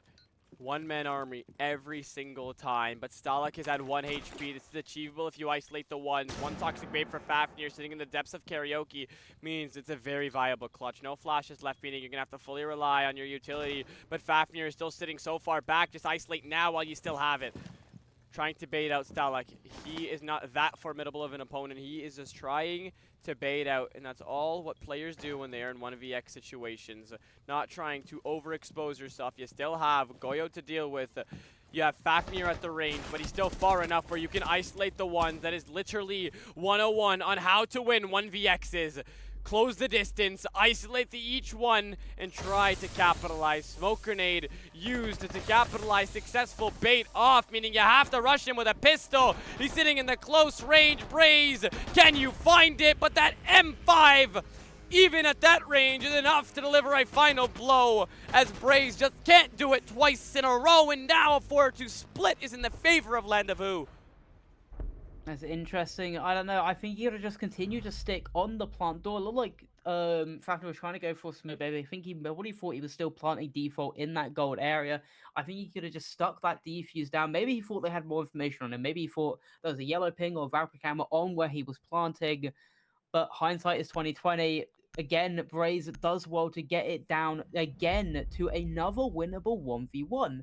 Positive for NuTorious, they were able to get at least 2 rounds, what they were normally looking to be able to get, and now they get to go on their own defender side and maybe run back what Land of OOO did, and maybe get themselves at least a 40 split of their own, force it overtime, and then they have the defender side on overtime. But last time I said that was consulate, and Land of OOO came out swinging. They're able to win the top floor 3 times, win it out in regulation. But again, it came close. It came to max rounds. It came to max regulation. It came to 7-5. So I don't think this game is far from being close to being over. I think they could still go either all the way to overtime or at the least max regulation. Looking at the bans, Cade banned it. They would just want to get the walls open quickly and easier. And then there's no shields wanted to be played on the board. Just how well Fafnir was able to be playing the shields throughout this series. Lots to break down, and I don't think you could have said it any better. But 4-2 is the name of the game, and NuTorious have been known to do way better on their defenses as a unit. I mean, any team can do better on a defensive-sided map, but as a unit is where the problems start to arise, and we saw it on Consulate. Their defensive was 10 times better, but the biggest problem was how large the advantage was in the favor of Land of OOO. If they win this round, we are going to see a 5-2 split, which we haven't seen a team be able to bring to overtime yet. We have seen 7-5 2 times in a row, 1 for each team. Nobody's been able to deliver that final blow yet. All NuTorious have to do is close down that difference, and once you find yourselves at that deadlock, you either call a timeout or continue to keep your foot on the gas and apply that pressure until Land of OOO and their attacks topple over. Yeah, and right now, looking at the lineup from either side, I'm curious to see where the sensor going to go. I'm going to guess it's going to be a top black take, so they can just go across, use the sensors to cover off any line of sight, then get to that top black area, get through the karaoke wall, and plant on that default spot. But at the moment, it does look like that's going to be exactly the case. It's more about if NuTorious can now read into this, move the players over, and make sure that they have the impacts at least on Azami to then impact the Sense gadget and then get through. But the player of Western already coming up black. He's already got the bottom black control. The good thing for the side of NuTorious is the fact that black is fully reinforced, but it doesn't matter when the opening pick goes the way of the attackers. First blood takes care of good. Didn't lose too much utility considering he only has the Banshees. Quick Cape looking to take care of that window pressure, but almost fragged out by the Monty. Braze takes care of Weston, but not before Fast falls. And that'll be quick to pierce and take care of Stalak. That's the man sitting on the assistance of Monty. Wumbo looks to walk in. Who has a C4? Nobody. Joker falls, but it's another kill by Quick. You still have the Overwatch on the window, meaning you can go take him out. But Monty is sticking it. Come on, you're in a post plant. What are you going to do now? His gun is drawn because he knows he's by his lonesome, and Fafnir needs to rotate right now. Braze takes care of business. The Hawaiian launchers are not active, and it just will be Braze to take him down to 1 and pierce that needle. The man has 15 kills. Somebody stop him. Oh, wait, you can't. Successful defuse as now they've closed out that deficit to 1. Yeah, Braze is apparently just him. I mean, he's on defense. I was going to say last alive again, but Danigi Cape was also still alive. But there's some nasty shots, saving out his team for a second time round out, and another clutch for Team NuTorious, able to keep it in their favor. Lanvu, beautiful execute and beautiful early round. I love what they were going for. I love the sense across. I loved how quickly they took black. I will say, NuTorious, I don't know why you don't have everyone playing on black stairs, maybe a smoke, or at least even though beep of that, I guess, because obviously with black being reinforced, you just expect it to just be easier to make sure to just give it to them. But in the end, they do win out. But I did like what Lanvu did in the early round to get the bomb down, get the execute, get the space they needed. And it looked a very promising start up until Braze said, no, I'm him. Killed everyone with some disgusting shots. I will say Lanvu may be the only problem I can say with that execute is the fact that the post plant just is very weak. You either hold it from black stairs or you hold it from black balk. And then maybe also hold it from below with like an IQ or something, but they didn't really have those positions established, so it was just easier for NuTorious to win it out in that post-plant situation.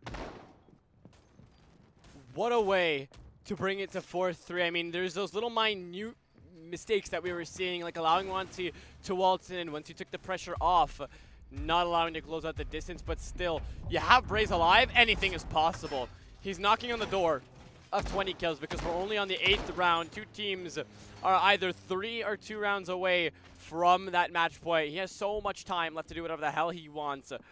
I'm only concerned about his team catching up because there's still so many things that are needed to be done, and you need to be able to play as a unit to address this because you have so many different loadouts you have to deal with. There's an Amaru, there's a shield operator, you have Finka for the resets, and even worse, you have that Ying Shoddy to deal with. Braze actually has the same amount of kills as his entire... Well, never mind, not anymore. Because Cape and Jog just got 2 extras. I was going to say that Braze had the same amount of kills as his entire team, but then Jog and Cape got 1 each, so now they have 17 kills between them.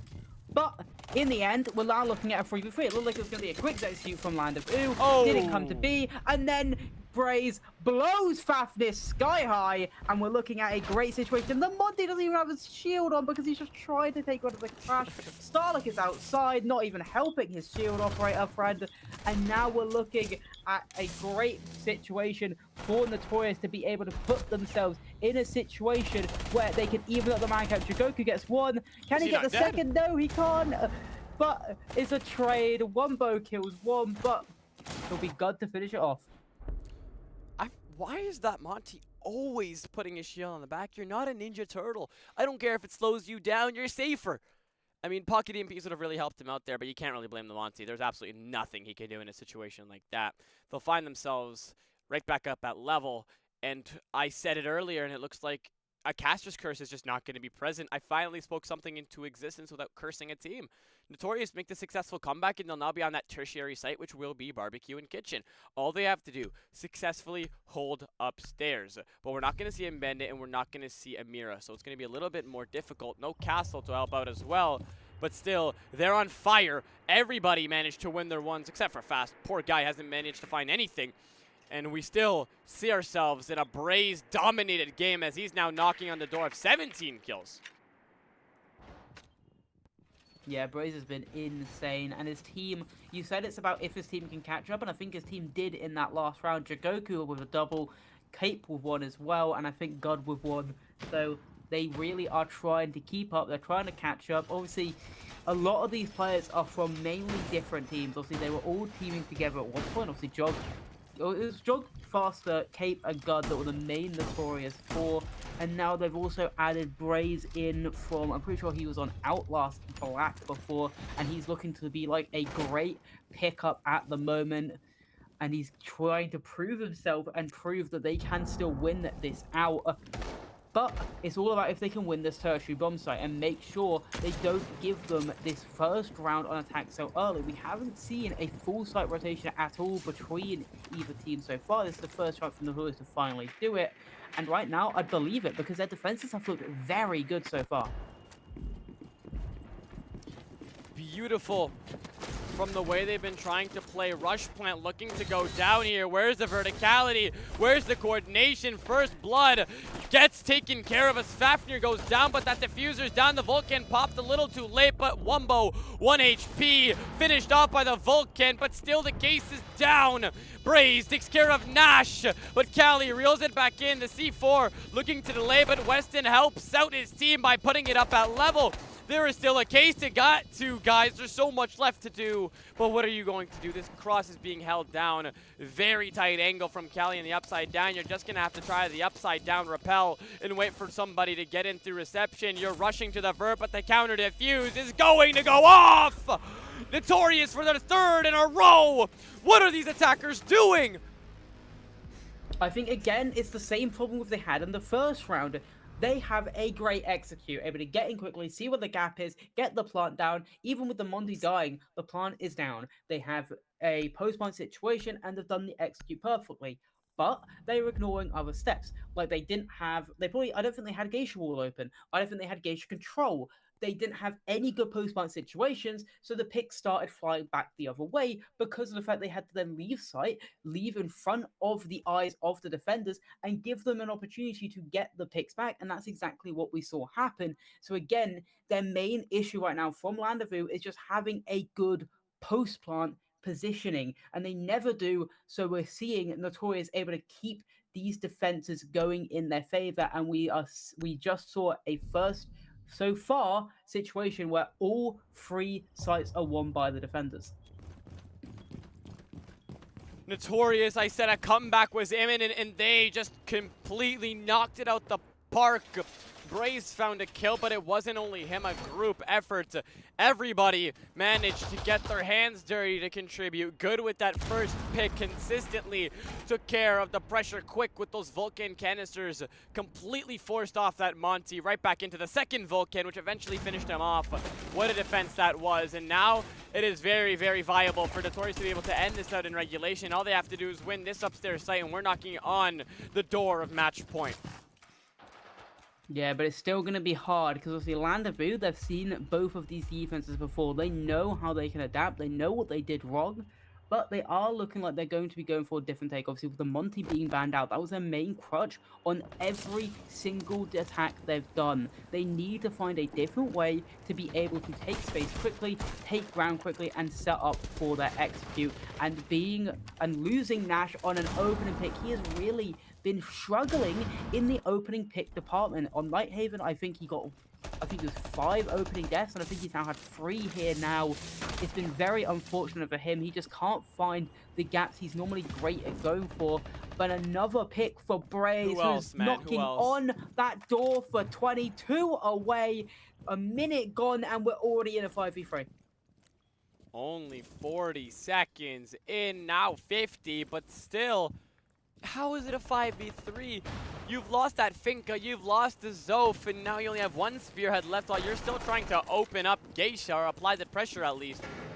I mean, it just raises the eyebrows. It just makes us ask what the hell is going on. When you built up the pressure fully towards Black and got that plant down, it was looking viable, but this, my friend, is looking simply impossible. With Jogarku going absolutely nuclear and Braze to support him in his assistance. A 5v2, as now they just cannot find a response as Wumbo falls next.